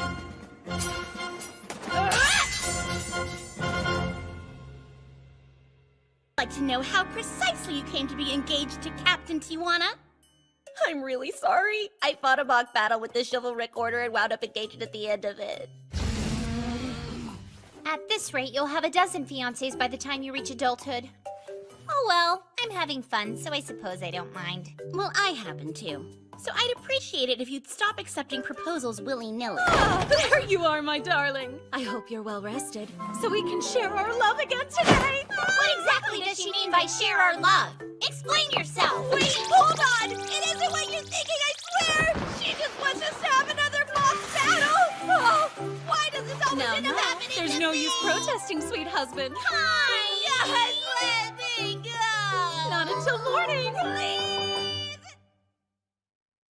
Dear husband. Please stop. Next time, Kain, the rookie adventurer. これを読んでいる君へ日本語で書かれたこれが読めるということは君もあっちの世界からやってきた人間ということだね。俺の名前はユーヤテラ平沢エスフォート。この国の初代国王だが日本人だ。やっぱりここらで俺がどうやってこの世界にやってきたのか書いておこうと思う。俺は日本で事故に遭い死んだと思ったらこの世界に召喚されたんだ。僕と違って元の姿形のままやってきたってことか。カイン様。何してるんですか？テレス、シルク。わかった。学園の入学試験がもうすぐだから勉強してたのね。そうなのですか？そう。私も一緒に勉強しよっかな。私もしたいです。ごめん、2人とも今日は付き合ってあげられないんだ。この後用事が。じゃあ明日はもっとダメ。どうしてですか？ごめんね。また今度。カイン様待って。もう今度っていつよ？旦那様ティファーナ、ちょうどよかった。明日オートの外で模擬戦をしないか？明日？何か予定があるのか？ごめんなさい。また今度ね。旦那様、今度っていつだ？ごめんねみんな。今日この日は僕にとって大切な日。僕の12歳の誕生日。待ちに待った冒険者登録の日なんだ。冒険者になるため小さい頃から家庭教師に教わって特訓した天生貴族な僕。でもこのことは誰にも内緒なのです。さすがオートのギルド。規模も熱気もすごいな。どうした坊主、初めてか？はい、やっと12歳になったので冒険者登録に来ました。そうか。だけど命は一つしかないんだからな。無理はしないようにな。あの赤い髪どこかで見たような。ようこそオートギルド本部へ。冒険者登録ですね。はい。こちらの用紙に必要事項を書いてください。名前はカイン。あれ、男爵って書いた方がいいのかな。でも冒険者には関係ないしカインだけでいいか。これでお願いします。はい、大丈夫です。それでは血を一滴この水晶につけてもらえますか？血を？はい。それによりあなたの魔力がギルドカードに登録されます。最初は G ランクからのスタートですね。そういえば先生はあの時 D ランクって言ってたっけ？先生たちどうしてるかな。わからないことがあったらいつでも聞きに来てくださいね。ありがとうございます、お姉さん。失礼しました。レティアと言います。よろしくお願いします、カイン様。様なんてそんな。まだ12歳ですし組んでお願いします。そうですか。ではカインくん、これから頑張ってくださいね。でも命は大事にですよ。はい。おいレティア、ガキの相手してないで俺たちの相手もしろよ。夜までたっぷり付き合ってやるからよ。またこのパターン？なんだよ、ガキはガキらしく家の手伝いでもしてろ。一丁前にかわしやがったぜ。こいつは教育が必要だな。うわっ、何しやがる。それは僕のセリフですよ。やっちまえ。そこまかと。待って、それを抜いたら。おいてめえら、子供相手に何してんだ？さっきの赤髪の人。表縁のクロード。そんなに相手が欲しいなら俺がなってやるぞ。夜までな。行くぜ。覚えとけよ、先。お約束だな。クロード様、ありがとうございます。助かりました。危ないところを。気にするな。止めたのはあいつらのためだ。さっきの身のこなし、坊主相当強いだろう。名前は？カインって言います。カインか。覚えとくぜ。気に入った。いいもの見せてもらったお礼に一杯付き合え。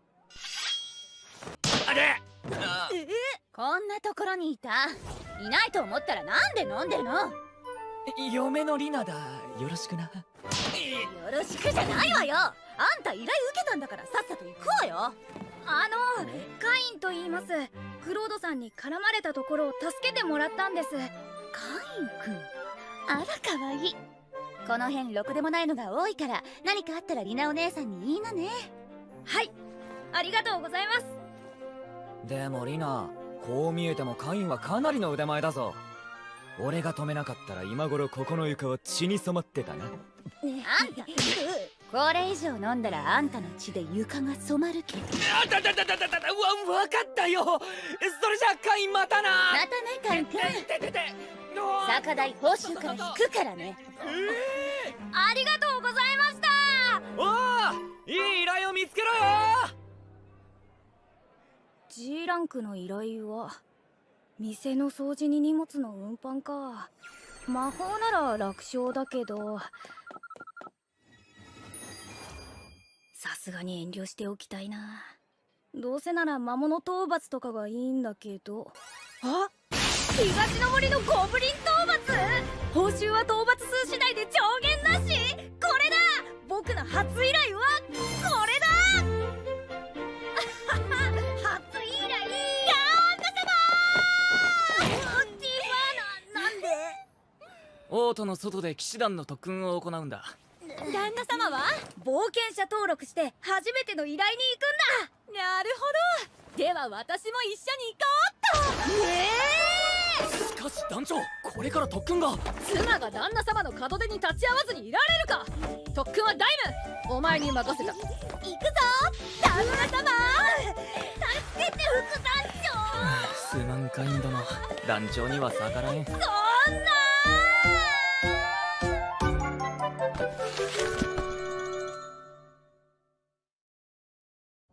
ここが依頼のあった森か。旦那様と二人きりで森の中。胸が熱くなり、今なら魔物の叫びも心地よく聞こえるぞ。さあ風が気持ちいいな。依頼のゴブリンはどこにいるのだ。サーチ、この先にゴブリンの気配が。よし、この先だな。待ってってば。旦那様、追いかけてきて。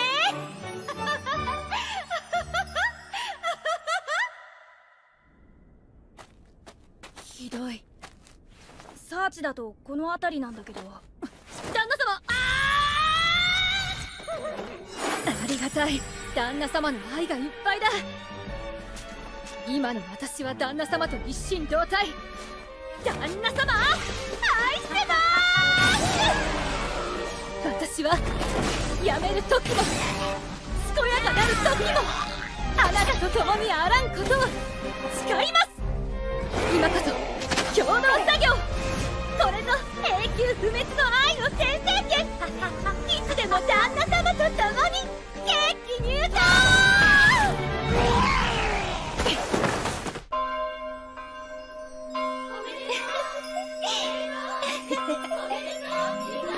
旦那様、褒めて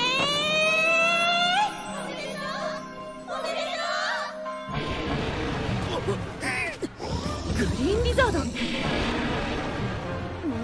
う次から次へと。ティファーナ、その人と逃げて。しかし今度は僕に任せて。大丈夫だから。分かった。さあこっちへ。さてと、ライトボール。今だ、アイスピラ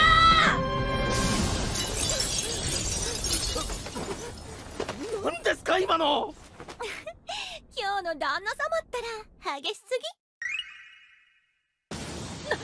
なんだこの穴は。ギルドの情報だとこの辺りがグリーンリザードの住処のはずだけど、何にもないな。気配もない。私帰る。待てよニーナ。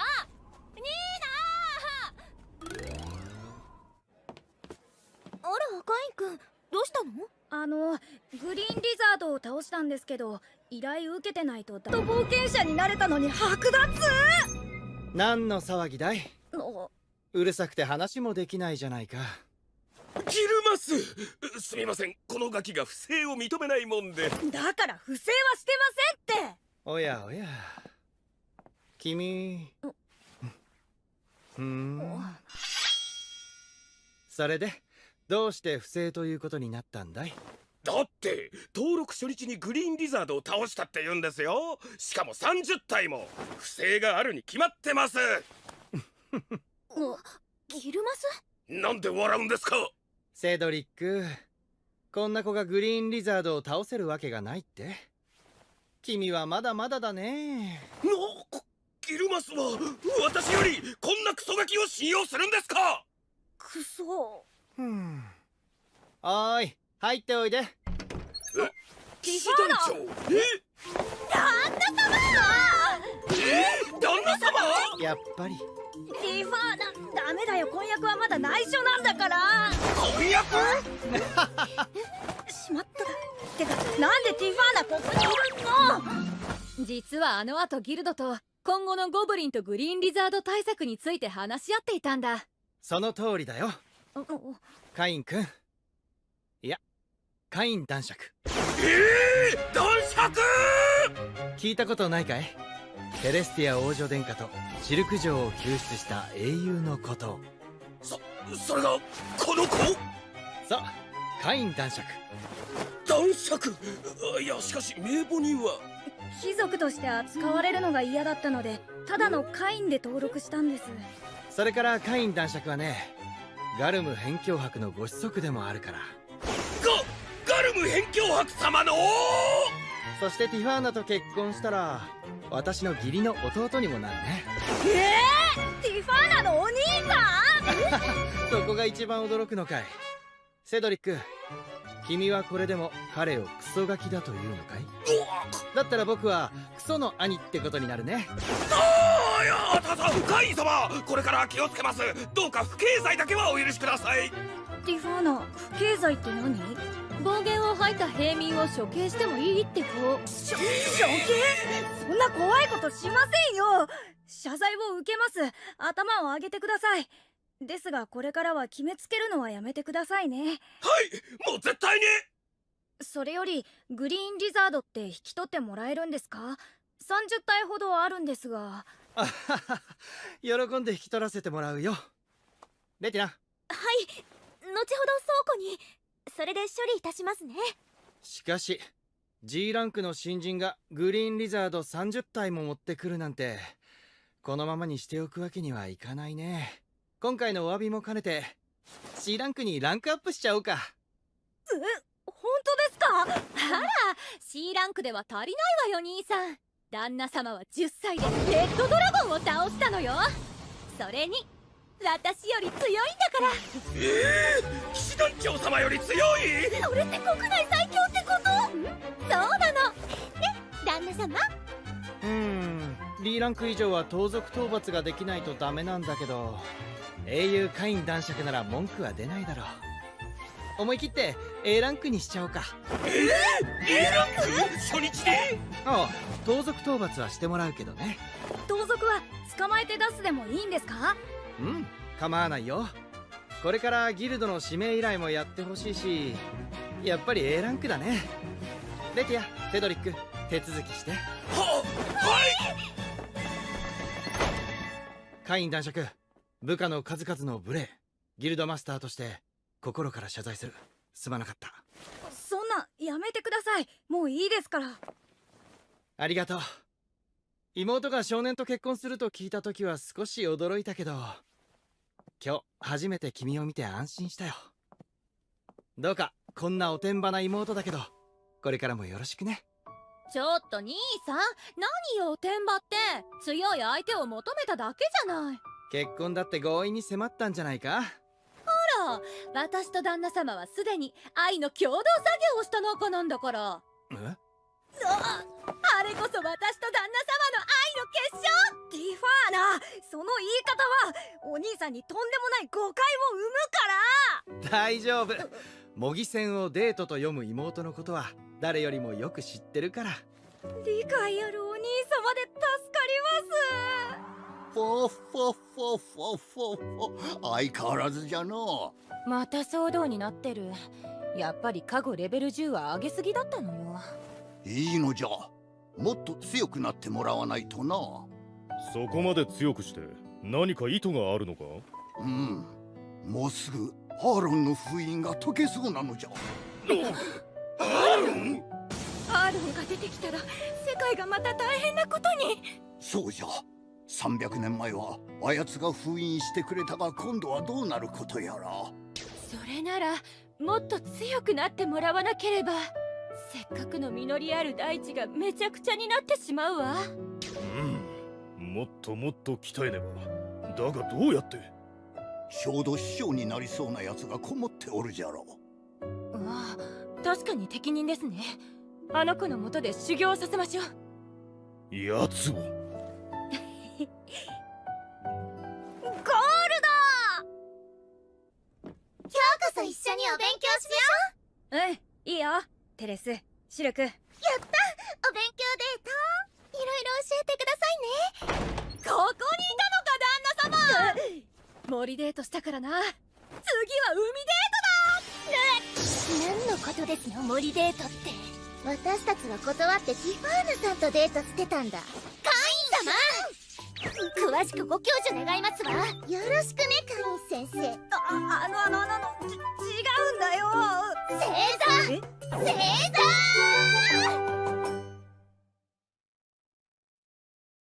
次回王立学園。そういえばクロードさんって誰かに似てるような。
寝すぎた。会員様、大切な入学試験の日なのに起こすのが遅くなってしまいました。でもまだ全然間に合うよ。一刻も早く朝食をお食べください。すみません、私の準備不足のせいで。もし遅刻でもされたら私は一生後悔いたします。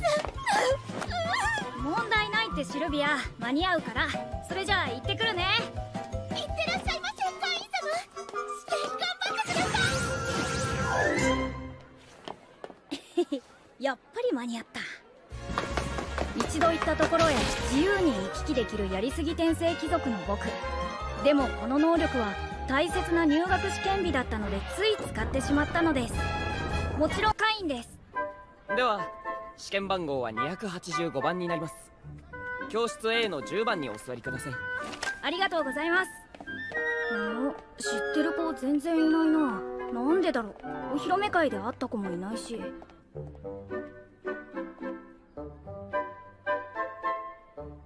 テレスやシルクは違う教室かな。これから入学試験を始める。カンニングを見つけた場合にはその場で退場となるから気をつけるように。試験時間は2時間。それでは始め。ラッキー。読み書きと算数は前世の知識があれば余裕だし、歴史も貴族なら誰でもわかるような問題だ。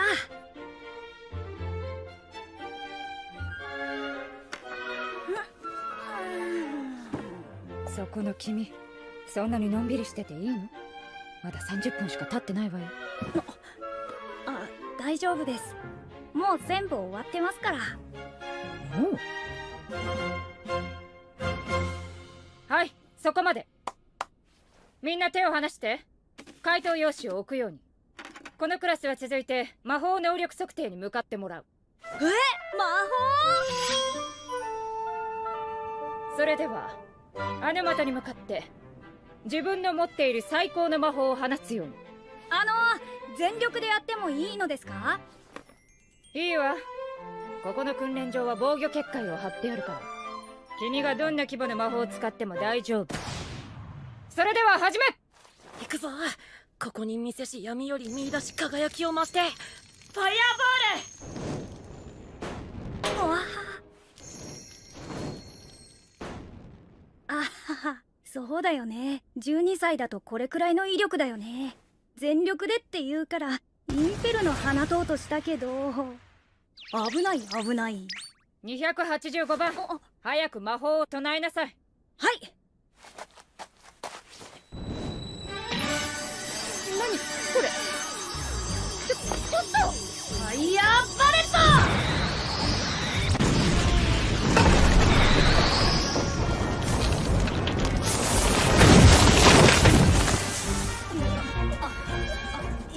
結界があるし、初級魔法なら全力で放っても大丈夫だって言ったのに。何が起こったの？ファイヤーバレットを唱えました。嘘！初級魔法でこんな威力なんてありえない。それより壁の外に人がいなかったか確認しないと。ここはもう無理。あなたたちは剣技の試験場に向かいなさい。なんかすみません。ではこれより剣技の試験を始める。なお今日は特別に冒険者ギルドから A ランク冒険者に応援に来てもらっている。あ、クロードさんだ。なんだカイン、なんでここにいる？もう12歳ですから試験に。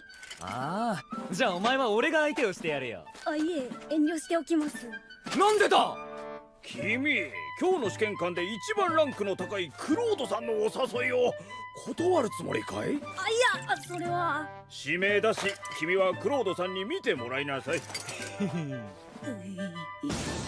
ではクロードさん、よろしくお願いします。おおカイン、実力を見てやるから今日は思いっきりかかってこい。 A ランクだから相当実力は高いよね。ブースト！ブーストまで使えるのか。これなら本気で楽しめそうだな。早いっていうか見えない。おおカイン、お前強いな。ここにいる試験官が誰よりも強いぞ。クロードさん、試験ですからそんな勢いでやらないでください。面白くなってきたな。俺もブーストだ。これだからバトルはやめらんねえ。僕だから問題ないけど。クロードさん、普通の受験生なら一発で骨折してるよ。ちょっとそこまでにしてください。何してるんです。そんなレベルの模擬戦をやられたら他の受験生が萎縮してしまいます。あら、やりすぎちまったか。仕方ない。カイン、今日はやめだ。でも今度一緒に依頼を受けようぜ。その時にな。できれば遠慮したいですが。なんだ。もういい。君はもう分かったから試験は終わり。帰って構わないから、あとは合格発表の日に来なさい。すみませんでした。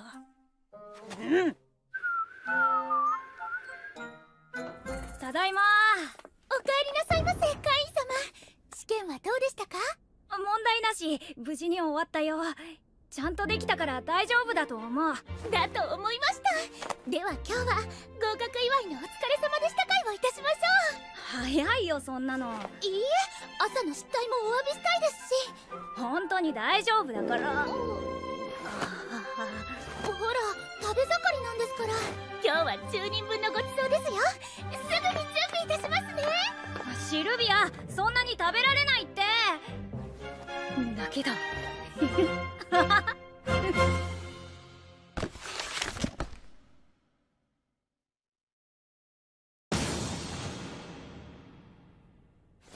これはどういうことだ？それは試験官に全力で魔法を打てと言われました。来てね。実は今回の入学試験で少し問題がありまして。どうしたんだい？結果をそのまま出せばいいのでは？毎年のことでしょう。それが平民の受験生が筆記で満点を取ったのです。またその受験生は訓練場を破壊、A ランク冒険者と互角に打ち合ったとか。エリック公爵、笑っている場合ではありません。そのままにしておいた方がいいよ。はあ？それにしてもカイ君派手にやったね。後でマグナ宰相が修繕費の見積もりを見て驚くんじゃないかな。というわけで修繕費の見積もりがここにある。一体お主にやりすぎるなと注意するのは何度目かの。すみません。まあええ、今日は合格発表の日だ。自分の目で確認してきなさい。はい。285。あ、こんなところにいた。カインくん、おめでとう。首席だね。テレスが自席で私が三席だよ。ほら。お父様から聞いたよ。南門で受付して平民側で試験受けたんだって。しかも訓練場を破壊してあれはやっちゃったね。それに今日は来てないけどテレス試験会場で会えなかったって怒ってたよ。また怒られる。それじゃあ制服楽しみにしていてね。入学式で会えなかったら今度は正座だからね。はーい、こちらです。合格者の方はこちらの受付にお越しください。あ、レーネ姉様だ。レーネ姉様、お久しぶりです。カイ君久しぶり。最近全然屋敷に来てくれないじゃない。すみません。やったね。合格も合格。首席で合格するとはさすがカイ君。入学式の挨拶頑張ってね。挨拶？そう、知らなかったの？毎年首席が挨拶をするのよ。そうなんですか？テレスに代わってもらいたいな。ダメよ、もう発表されたんだから頑張ってね。そわそわそわそわそわそわそわそわそわそわ。ただいま。いかがでした？首席で合格だったよ。よかったですよかったです。さすがカイン様、首席とは驚きました。いいえ、カイン様ならそうなると思っていました。ありがとう。今夜はお祝いですね。豪華なごちそう100人前、すぐに準備いたします。お楽しみに。ああ、そんなに食べたらお腹が不合格になっちゃうよ。嬉しいんですよ。桁間違ってるけど、こういうのって嬉しいよね。こっちが南門でこっちが北門。あ、父上母上来てくれたんだ。カイン様、おはようございます。テレス、シルク、おはよう。今日からよろしく頼むね。はい。カインくん、制服似合いすぎ。テレスとシルクだって。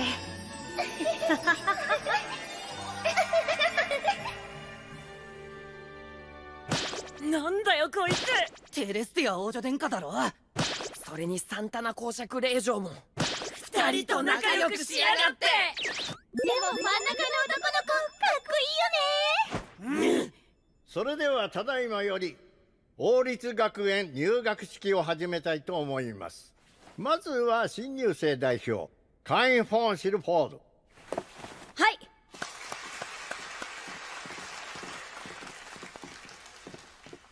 はじめまして、カイン・フォン・シルフォードです。私は試験当日、北門と南門を勘違いし、別の教室で試験を受けてしまいました。しかし、そんな私を許し、平等に扱ってくださった懐の広い学園に感謝いたします。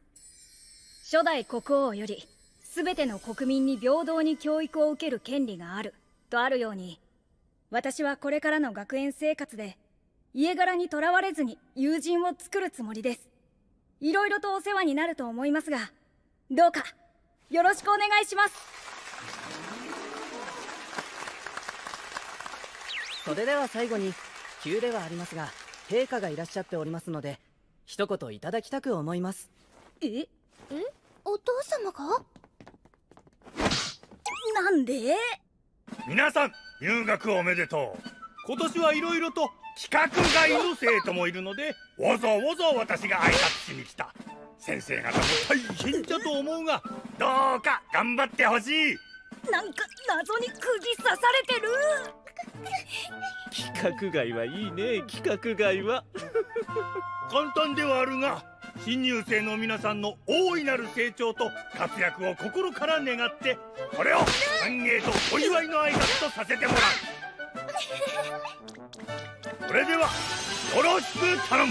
遅いですよ。こっちこっち。どうしたんですか？あの後、自重しろって国王に。はい、座って。今日からこのクラスの担任になりましたエルカ・フォン・ポートライです。まずは授業を受けるにあたって学科を選択してもらいます。自分の進路をしっかり考えてくださいな。カインくんが将来統治する領地のために勉強できたらなーってね。二人ともありがとう。領地経営はまだ何とも言えないけど、二人のためにも頑張るよ。はい、楽しみにしていますわ、カインくん。おらおら、どういうことだ？あの猫耳はパルマ。お前みたいな囚人の平民がなんで A クラスなんだ？公爵家の僕の方が A クラスにふさわしいのに。そうだそうだ、今すぐ帰れ。お前がこの学園に。貴族も平民も平等のはずだけど。それは上級貴族の僕には関係ない話だ。お前はカイン男爵か？どういうこと？この学園は上級貴族でもそんなことを言う権利はない。それなのに、それにその子は僕の知り合いなんだけど。知り合い？そうだよ。カイン男爵、あなたも貴族なのになんで貴族の味方をしないで平民の肩を持つんだ？僕は貴族も平民も関係なく、ただ友達の肩を持つ。公爵家より平民を選ぶなら父上にも話してその平民の家ごと潰してやる。潰すだと？あら、何を潰すのかしら。シルクお話を聞かせていただこうかしら。セレスティア王女殿下！国民あっての貴族ですのに、その発言は問題ですわね。お父様にも報告が必要かしら。いや、先ほどの言葉は間違っておりました。申し訳ありません。謝る相手が違います。まずあなたが絡んだ相手に謝る必要があるのではないでしょうか。この度はすまなかったパルマ、気づくのが遅くなってごめんね。いえ、ありがとうございます。カイン様とご一緒の学校でよかったです。同じクラスになれなかったのは残念ですが。A クラスでも十分すごいよ。わからないことがあったら教えるから、気軽に声をかけてね。はい、よろしくお願いします。ちょっとカイン様、よろしいですか？随分と仲がおよろしそうですが、これはお話が必要かしら。カイン君はそこで正座して待っててね。正座？いいから、せ、い、ざ。はい。お話よろしいでしょうか？はい。一体何の密談が意気投合してる謎の同盟結成なのか？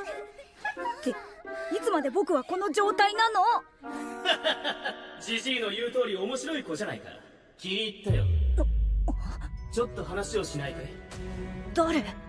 足もしびれちゃっただろう。図書室で待ってるから来なよ。ほら早く来なって話をしよう。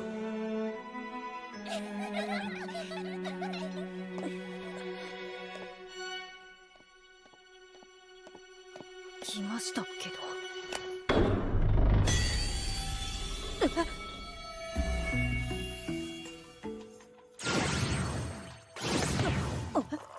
砂糖は入れるかい？はい。っていうかあなた誰？どうしてコーヒーがこの世界にあるの？君が来るのを待ってたんだ。カイン・フォン・シルフォード君、またの名を椎名和也。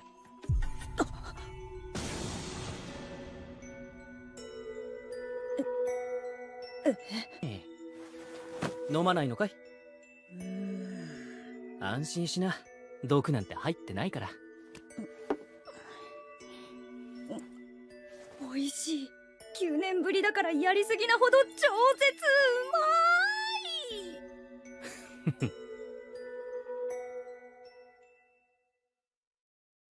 次回修行。お姉ちゃん、歌の修行だったら自信あるよ。 In a noisy city, where people are in a hurry, busy with their own worries, there is a peculiar phenomenon.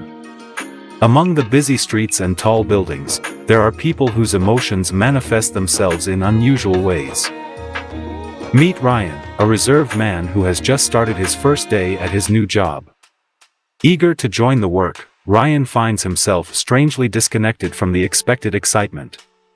Even though Ryan has entered a new chapter of his life, he feels that a sense of monotony lingers inside. Meanwhile, there is Lily, a gentle soul with an extraordinary heritage. Coming from a line of Yukai, she is especially drawn to the blooms of spring and the connections she makes with others. On the first day, Ryan and Lily's paths cross as a result of an unexpected meeting. While Ryan struggles with his nervousness, Lily is frozen in place, trapped in her own emotions. Seeing Rayon's predicament, Lily lends a helping hand by pouring hot tea over his feet in an attempt to break the ice. Through this chance meeting, Ryan and Lily discover a connection beyond the ordinary. Despite their differences, they find solace in each other's company, intrigued by the uniqueness they bring to each other's lives. The conversation transitions into a discussion of colors and the problems Alex faces with his ability to freeze things. This adds layers to Emily's character and gives insight into her struggles and passions. Ryan, despite feeling overwhelmed by Lily's kindness, wants to reciprocate her gestures. He appreciates her thoughtfulness but feels like he's falling short in comparison. The conversation among colleagues reveals their admiration for Lily's kindness and generosity. They acknowledge her warmth and commend her for being a genuinely nice person. Meanwhile, Ryan notices subtle cues indicating that something might be bothering Sajima, a colleague. He learns that Sajima is feeling sick but is determined to continue working. Despite initially declining help, Sajima eventually accepts a homemade compress patch from Ryan, showing a willingness to take care of himself. The exchange between Ryan and Sajima underscores the importance of looking out for one another and offering support when needed. Despite their different personalities and approaches, they share a common understanding of the value of kindness and empathy in the workplace. With Lily returning after an absence, expressing her delight at the progress of her cat, whom she affectionately calls Average. She remarks on the passage of time, noting that it's been a month since she started working at the company, and expresses her satisfaction with her job, considering it a great place to work. Lily reflects on the joys of adulthood and the continuous improvement of her circumstances. Amidst the conversation, the topic shifts to a planned trip to Okinawa, which seems to evoke mixed feelings in one of the characters, possibly Himuro. While there's excitement about the trip, there's also apprehension expressed by Himuro, suggesting that something may go wrong if he attends. Despite this, there's anticipation about the trip, with mentions of cute swimsuits and the allure of the destination. Concerned about Himuro's apparent distress, Lily offers him a homemade item, the purpose of which is unclear initially. She encourages him to tilt it from side to side, indicating its functionality, though the exact nature of the item remains unspecified. Lily introduces Himuro to a surf drum, explaining its function and how it can help him overcome his fear of causing a blizzard during the Okinawa retreat. The surf drum, filled with stones or dried beans, simulates the sound of waves when shaken, serving as a form of immersion therapy to desensitize him to the sound and induce a calming effect. Encouraged by Lily's suggestion and the prospect of not disappointing his colleagues by causing a blizzard, Himuro decides to train with the surf drum. He realizes the importance of his presence at the retreat, not just for his own sake, but also for the companionship of his colleagues, particularly Lily, who expresses her loneliness at the thought of him not joining them.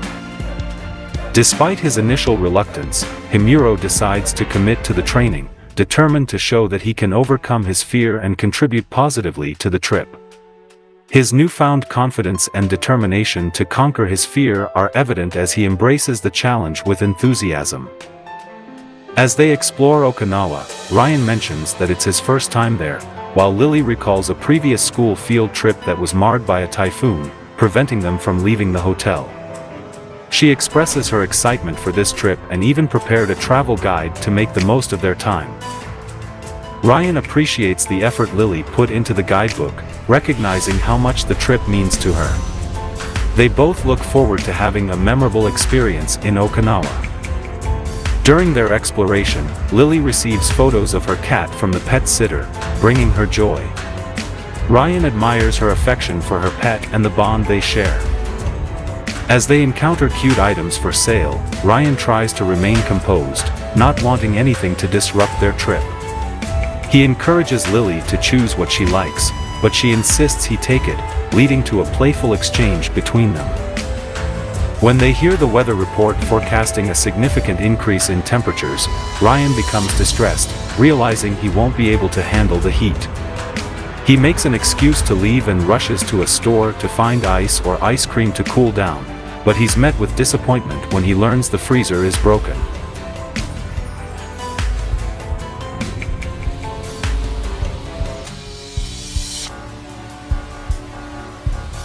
Ryan's colleagues become concerned when they notice he hasn't returned and speculate about his whereabouts. They worry that he might be in trouble or lost in the heat, but they can't check on him because they don't have his contact information. Meanwhile, Ryan struggles with the heat, causing him to melt and shrink in size. He realizes he wasn't prepared for the extreme temperatures and feels overwhelmed by the situation. Ryan then reflects on how Lily usually towers over him in height but finds her adorable nonetheless. Lily asks if she can pat him on the head, which surprises Ryan, but ultimately he allows it, finding her touch soothing. After being cooled down by Lily's thoughtful gesture, Ryan returns to his normal size and expresses his appreciation. They hurry back to the hotel for breakfast, where they enjoy a feast of good food and tall drinks. As they prepare to leave Okinawa, Lily suggests a detour to a secret spot where they can watch fireworks. Ryan is impressed by Lily's resourcefulness and dedication in creating a travel guide for their trip. After capturing a memorable selfie, they reflect on the bonds they formed during the trip. Ryan expresses his pride in everyone's performance and acknowledges the possibility of being separated in their future assignments. Lily reassures him that their friendship will endure regardless of where they end up. Ryan and Lily express their happiness at being seated next to each other, seeing it as a stroke of luck or fate. Ryan reflects on Lily's kindness, particularly during their retreat in Okinawa, where she helped him avoid melting in the heat. He feels indebted to her and wants to find a way to repay her for her thoughtfulness. Meanwhile, Lily offers Ryan a gift of whiskers, explaining that they're a type of charm for good luck. Ryan appreciates the gesture and considers the possibility that the whiskers might indeed bring him luck. As they share a meal together, Ryan contemplates how to repay Lily for her kindness. He realizes he needs to be more direct and ask her about her preferences, indicating a growing desire to deepen their connection and show his gratitude. Ryan is nervous about asking Lily out to dinner, but he gathers his courage and invites her to join him at a restaurant to repay her kindness. Lily is surprised but agrees to go, and they make plans to meet after work. Ryan feels relieved that Lily accepted his invitation, but he starts to wonder if their dinner outing might be interpreted as a date. He's unsure of how to approach the situation and feels a bit awkward. As they enjoy their meal together, Ryan notices that it's harder than usual to talk to Lily. He feels a bit uncomfortable and struggles to find the right words, possibly because he's nervous about the nature of their outing. Meanwhile, Lily observes Ryan's behavior and notices his nervousness. She finds it strange but doesn't dwell on it too much, focusing instead on enjoying the dinner and the company. Lily finds herself admiring Ryan's appearance and wondering if he's bored spending time with her. She struggles to make witty conversation and worries if Ryan finds her company enjoyable. She attempts to break the silence and engage in conversation but feels unsure of what to say. Meanwhile, Ryan also grapples with his thoughts, feeling a bit awkward and unsure of how to communicate with Lily. He takes a work call as a temporary distraction but realizes he's learned something new about Lily. She melts when she feels embarrassed. Despite their insecurities, both Ryan and Lily reflect on their time together, acknowledging a growing closeness. Ryan considers asking Lily about her feelings toward Himuro, but he hesitates, unsure of how she truly feels. Similarly, Lily contemplates their relationship and is surprised when Ryan asks for her contact information, finding it charming. Ryan and Lily continue to interact and reflect on their growing bond. Ryan appreciates the photos Lily sends from home and feels like they've become closer since their dinner outing. However, his phone freezes when he tries to save one of the pictures, causing frustration. Meanwhile, Lily reminds Ryan to take his lunch break, showing concern for his well-being. She notices the picture of them from the employee retreat on Ryan's lock screen and feels touched by it, but she decides to keep a picture of Ryan as a child as her home screen, keeping it a secret from him. Ryan reveals that he recently changed jobs and is now working in sales, finding joy in successful high-stakes calls. Lily shares that she was previously an artist and expresses admiration for Ryan's artwork. Ryan and Lily engage in friendly banter, with Lily teasing Ryan about coming to the company because of their friendship. However, Ryan dismisses the idea, stating that it's unlikely. They are interrupted by a coworker, prompting Lily to apologize and offer Ryan some coffee, which he declines as they need to get back to work.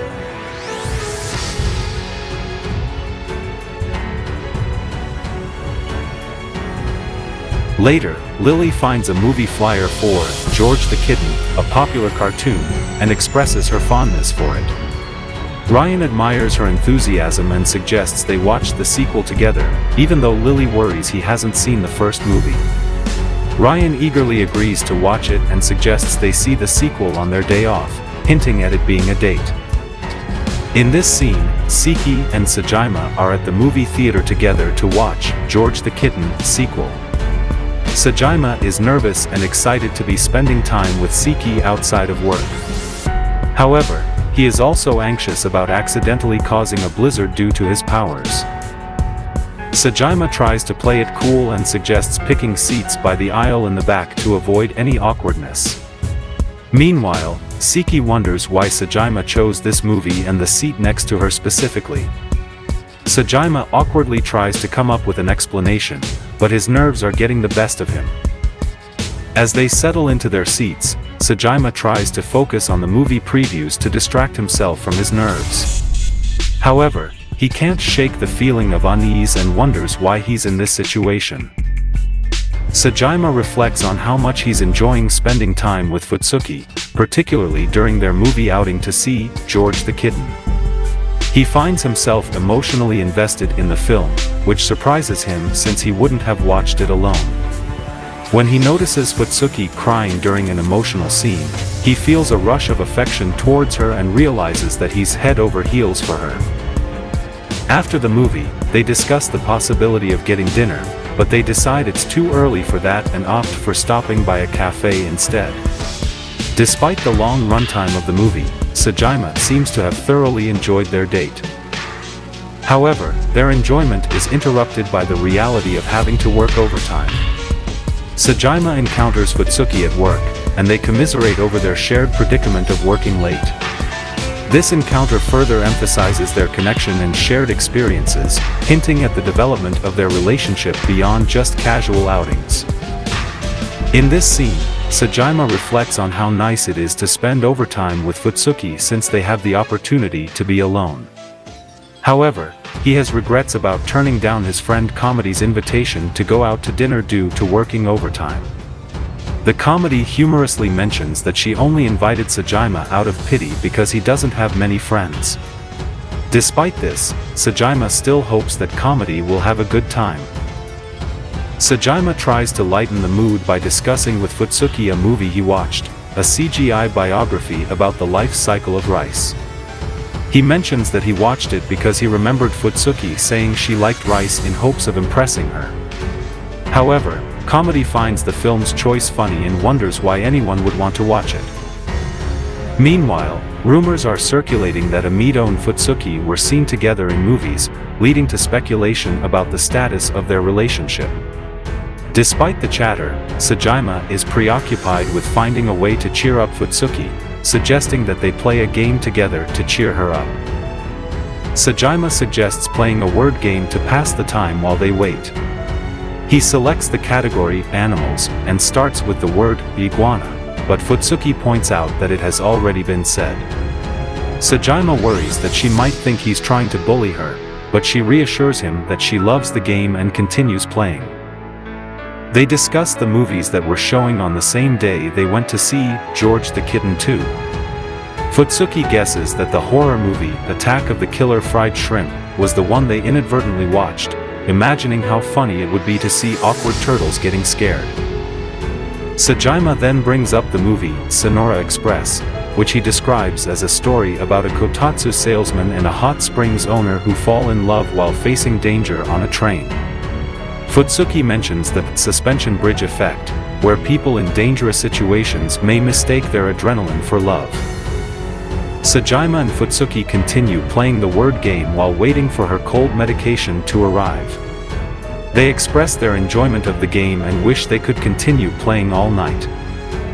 When Futsuki receives a drawing from someone, Sajima suggests turning it into a guessing game. They exchange drawings and continue doodling while waiting for a response from Amido and Futsuki. Later, Sajima receives a message congratulating him from someone, and he reveals that it was from his best friend, Himuro, who made great progress with Futsuki. This sparks curiosity about the nature of their progress, but they don't receive a response from Amido and Futsuki. Eventually, Futsuki's medication arrives, indicating that she can go home. Sajima suggests grabbing a late dinner before they head home, but he notices that she doesn't seem to be responding to his messages, leaving him feeling confused and anxious. Later, Sajima is seen preparing for work in the morning, struggling with his makeup and feeling anxious about the day ahead. He bids farewell to his cat, Yamato, before heading out. At work, Sajima greets Futsuki with a good morning, but it's unclear how she responds. Sajima and Futsuki are walking together, and Futsuki notices that Sajima seems exhausted. She offers him a candy, saying that just one piece can provide a boost of energy. Sajima feels energized and thanks her. Later, they arrive at the office, where they find caramel box prizes on their desks. Futsuki mentions that she used to collect those as a kid and considers starting again, even though there's no fox prize. However, they find a fox prize, and Futsuki speculates that someone may have left it for her. As they discuss the prizes, Comedy arrives and compliments Futsuki's desk decorations, attributing them to a secret helper she calls the Glucko Fairy.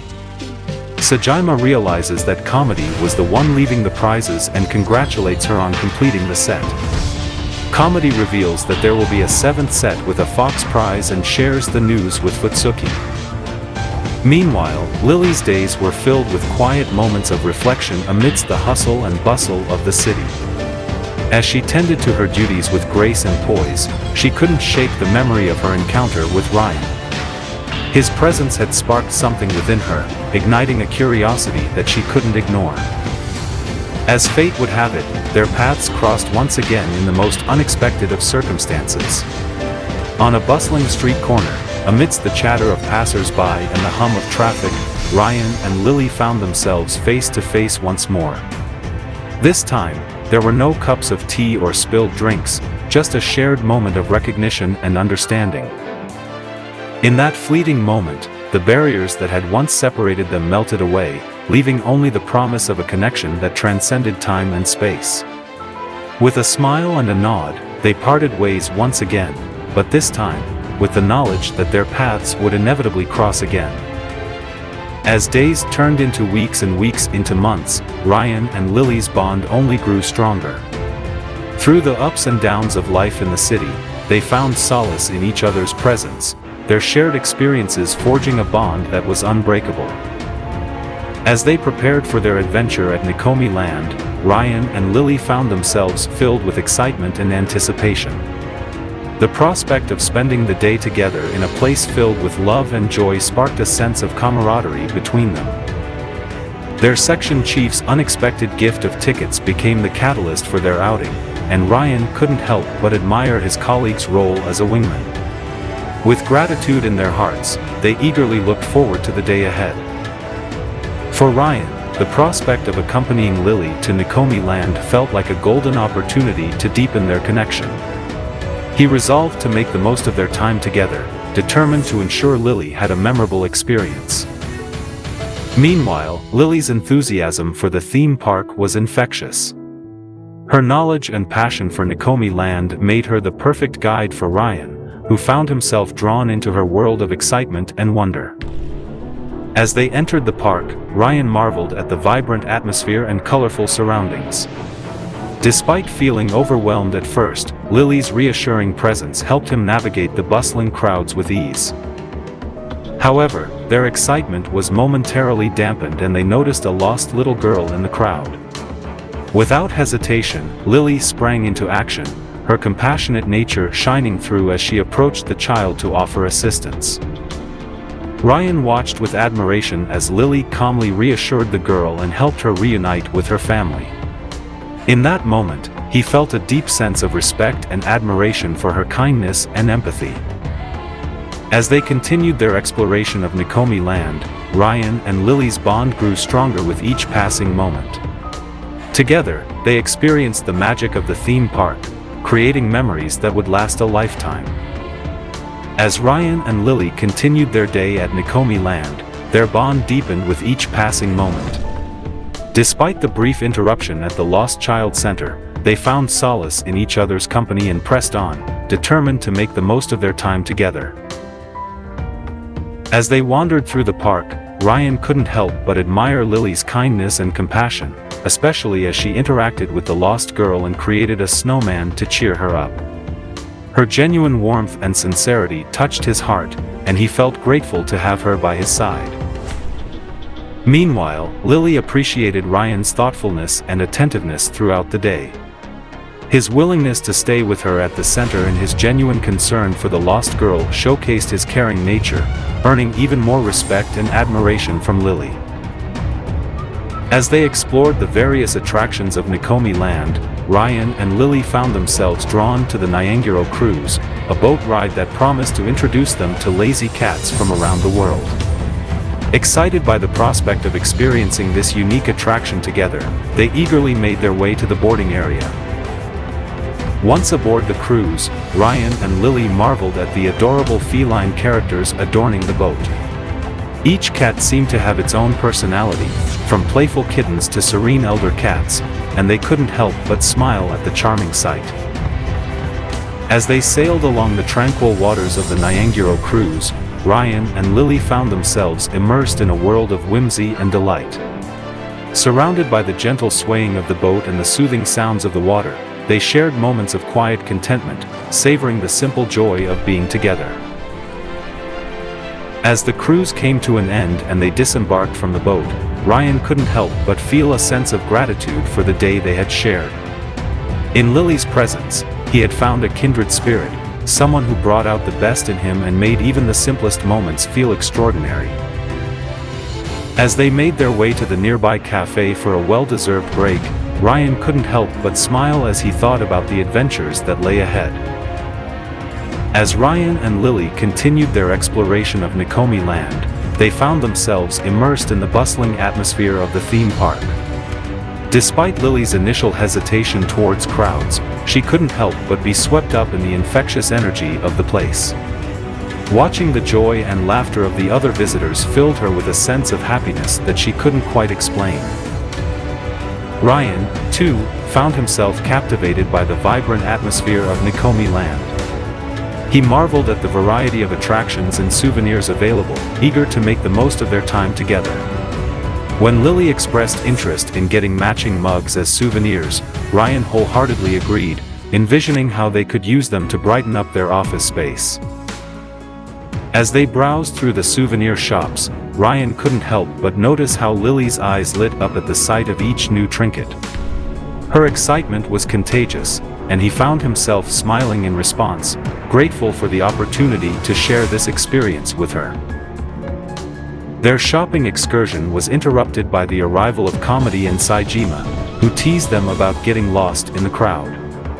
Despite the playful ribbing, Ryan and Lily were grateful for their friends' company and excited to join them for the parade and fireworks. As they watched the dazzling display of lights and colors, Ryan couldn't help but feel a sense of wonder at the magic of the moment. Surrounded by friends and loved ones, he felt a profound sense of gratitude for the day they had shared. As they bid farewell to Nikomi Land and made their way home, Ryan couldn't help but reflect on the memories they had created together. From the excitement of the rides to the quiet moments of shopping and watching the fireworks, every moment spent with Lily felt like a treasure. As they arrived back at their apartment, Ryan presented Lily with a small cat toy he had picked up as a souvenir. It was a simple gesture, but one that spoke volumes about his appreciation for her company and their shared experiences. As Ryan and Lily found themselves facing the unexpected situation of having too many pumpkin black pepper drinks, they couldn't help but marvel at the serendipity of the moment. Despite their initial confusion, they couldn't deny the warmth of camaraderie that filled the air. Lily's genuine kindness and thoughtfulness touched Ryan deeply, and he couldn't help but feel grateful for her presence in his life. As they laughed together over their shared predicament, Ryan felt a sense of connection that went beyond mere friendship. For Lily, seeing Ryan's genuine smile and hearing his laughter was a reward in itself. She had always cherished their moments together, whether they were exploring a theme park or simply enjoying a cup of coffee. In Ryan, she had found a kindred spirit, someone who understood her in ways she had never imagined possible.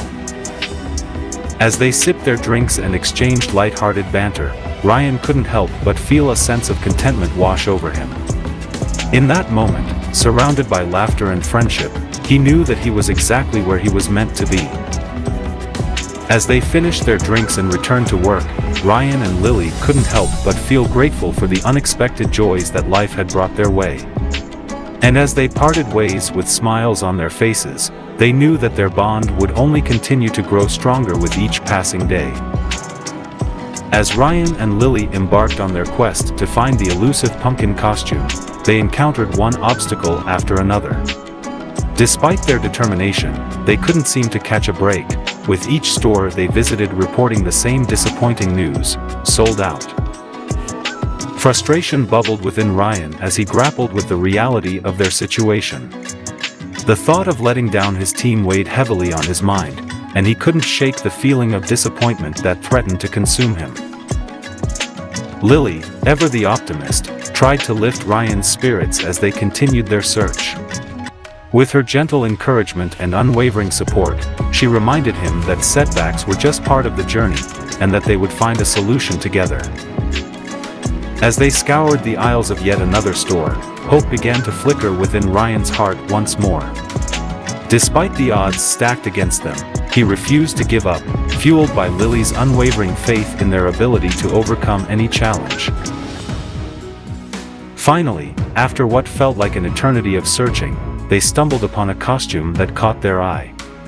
It wasn't exactly what they had in mind, but it was better than nothing.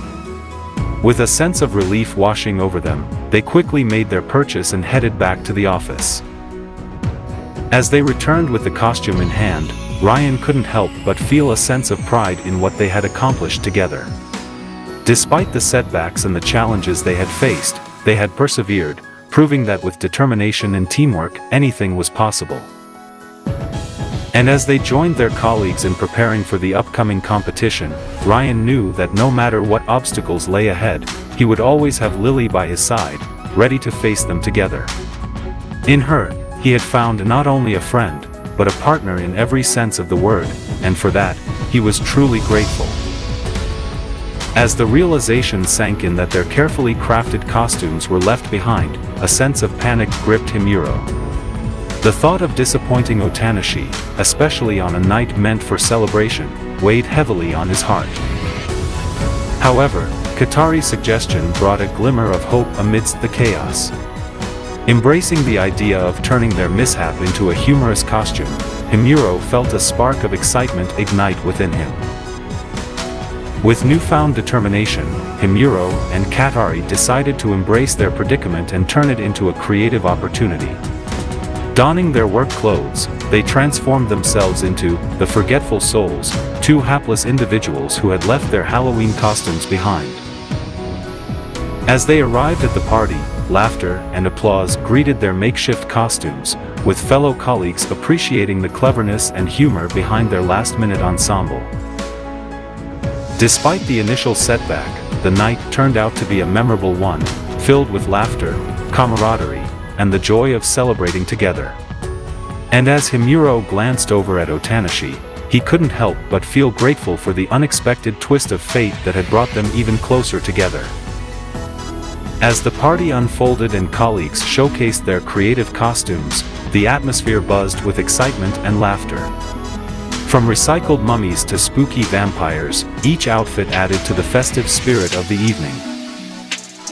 However, when Fujitsuki arrived adorned as a chilling embodiment of horror, complete with lifelike fake blood, it sent shivers down the spines of everyone present. The realism of the blood startled even Himuro, prompting a moment of genuine concern for Fujitsuki's well-being.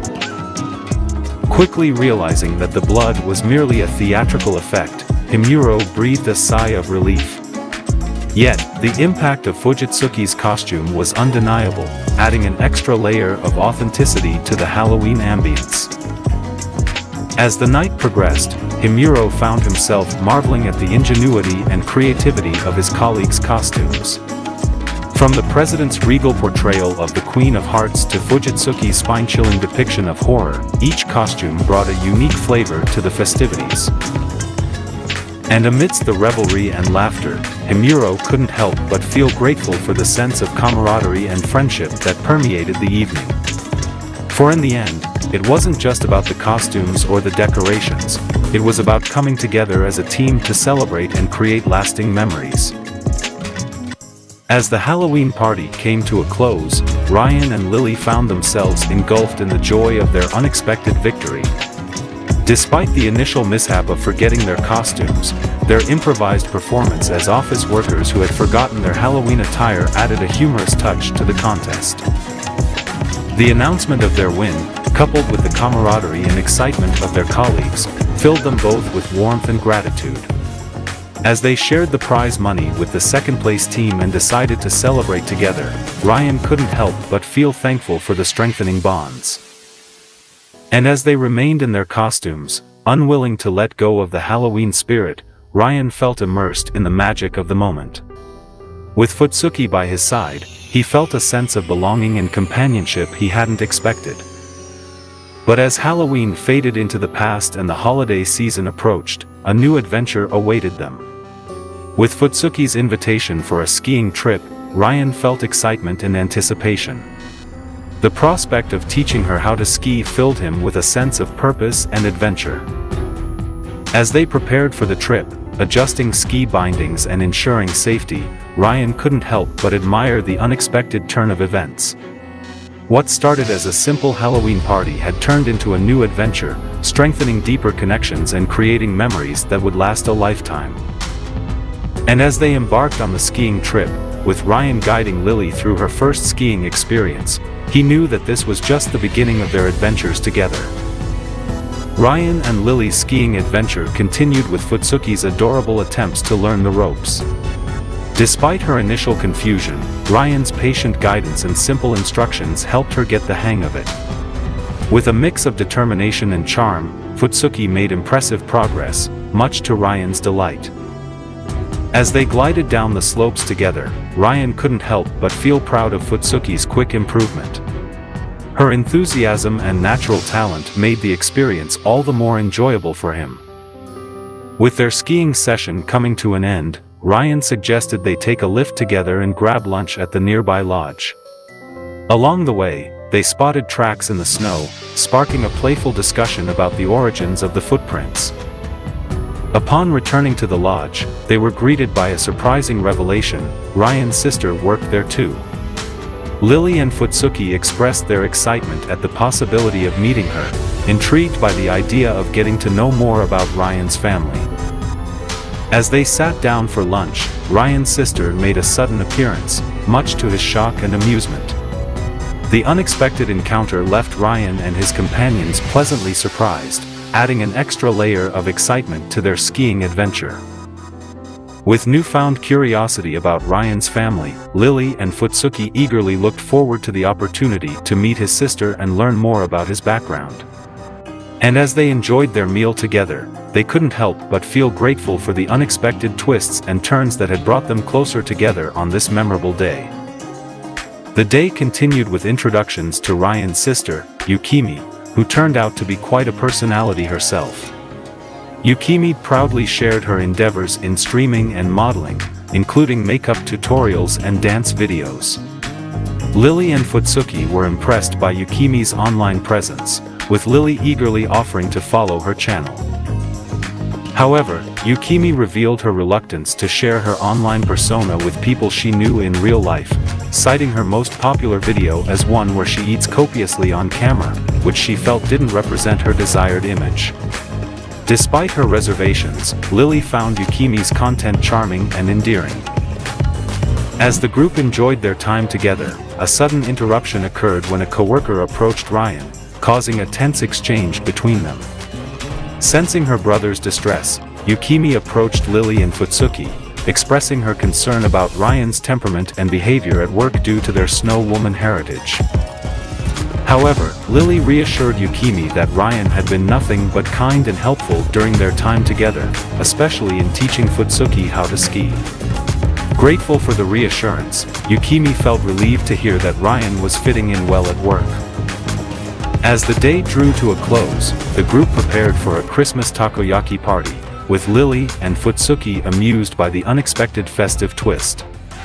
Despite initial confusion about the choice of cuisine, they embraced the idea with enthusiasm, looking forward to enjoying Yukimi's cooking in the unique holiday celebration.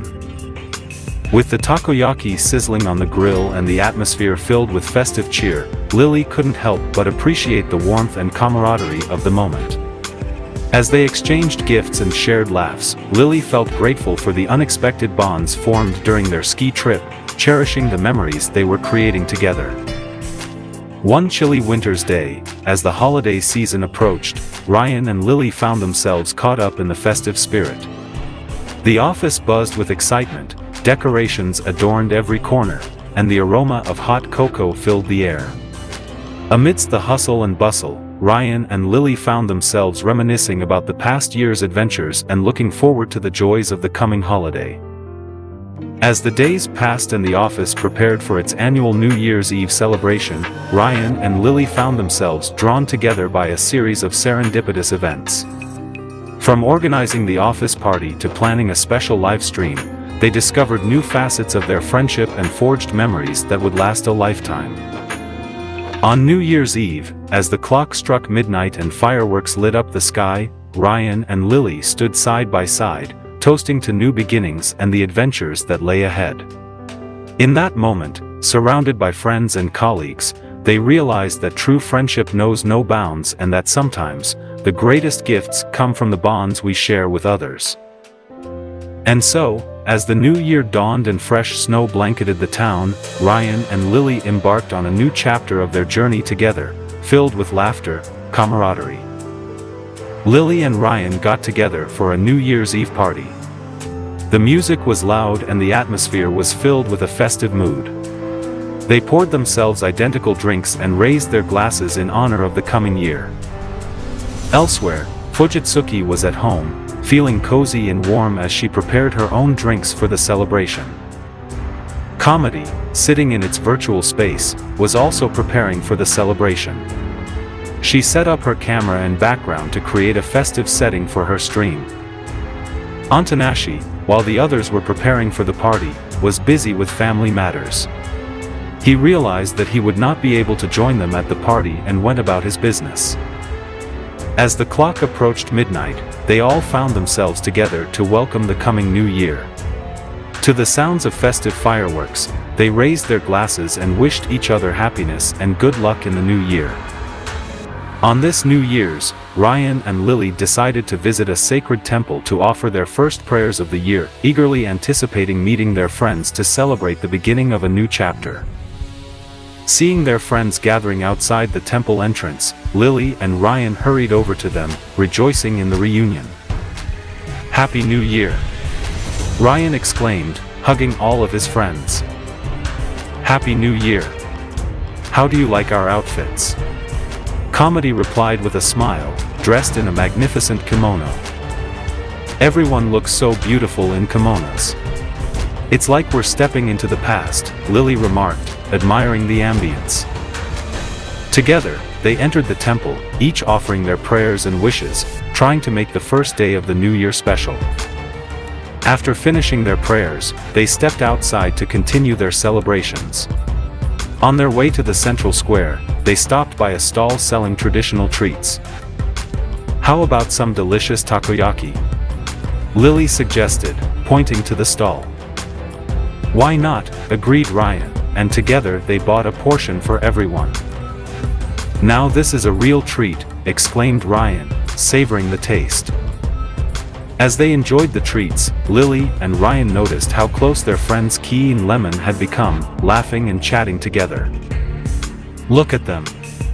They're so close," Lily said, watching them with a smile. "Yes, it's noticeable. I like seeing them happy," Ryan replied. As the evening approached and darkness fell, they returned to the temple to offer their final prayers before heading home. "Happy New Year," Lily said, hugging Ryan.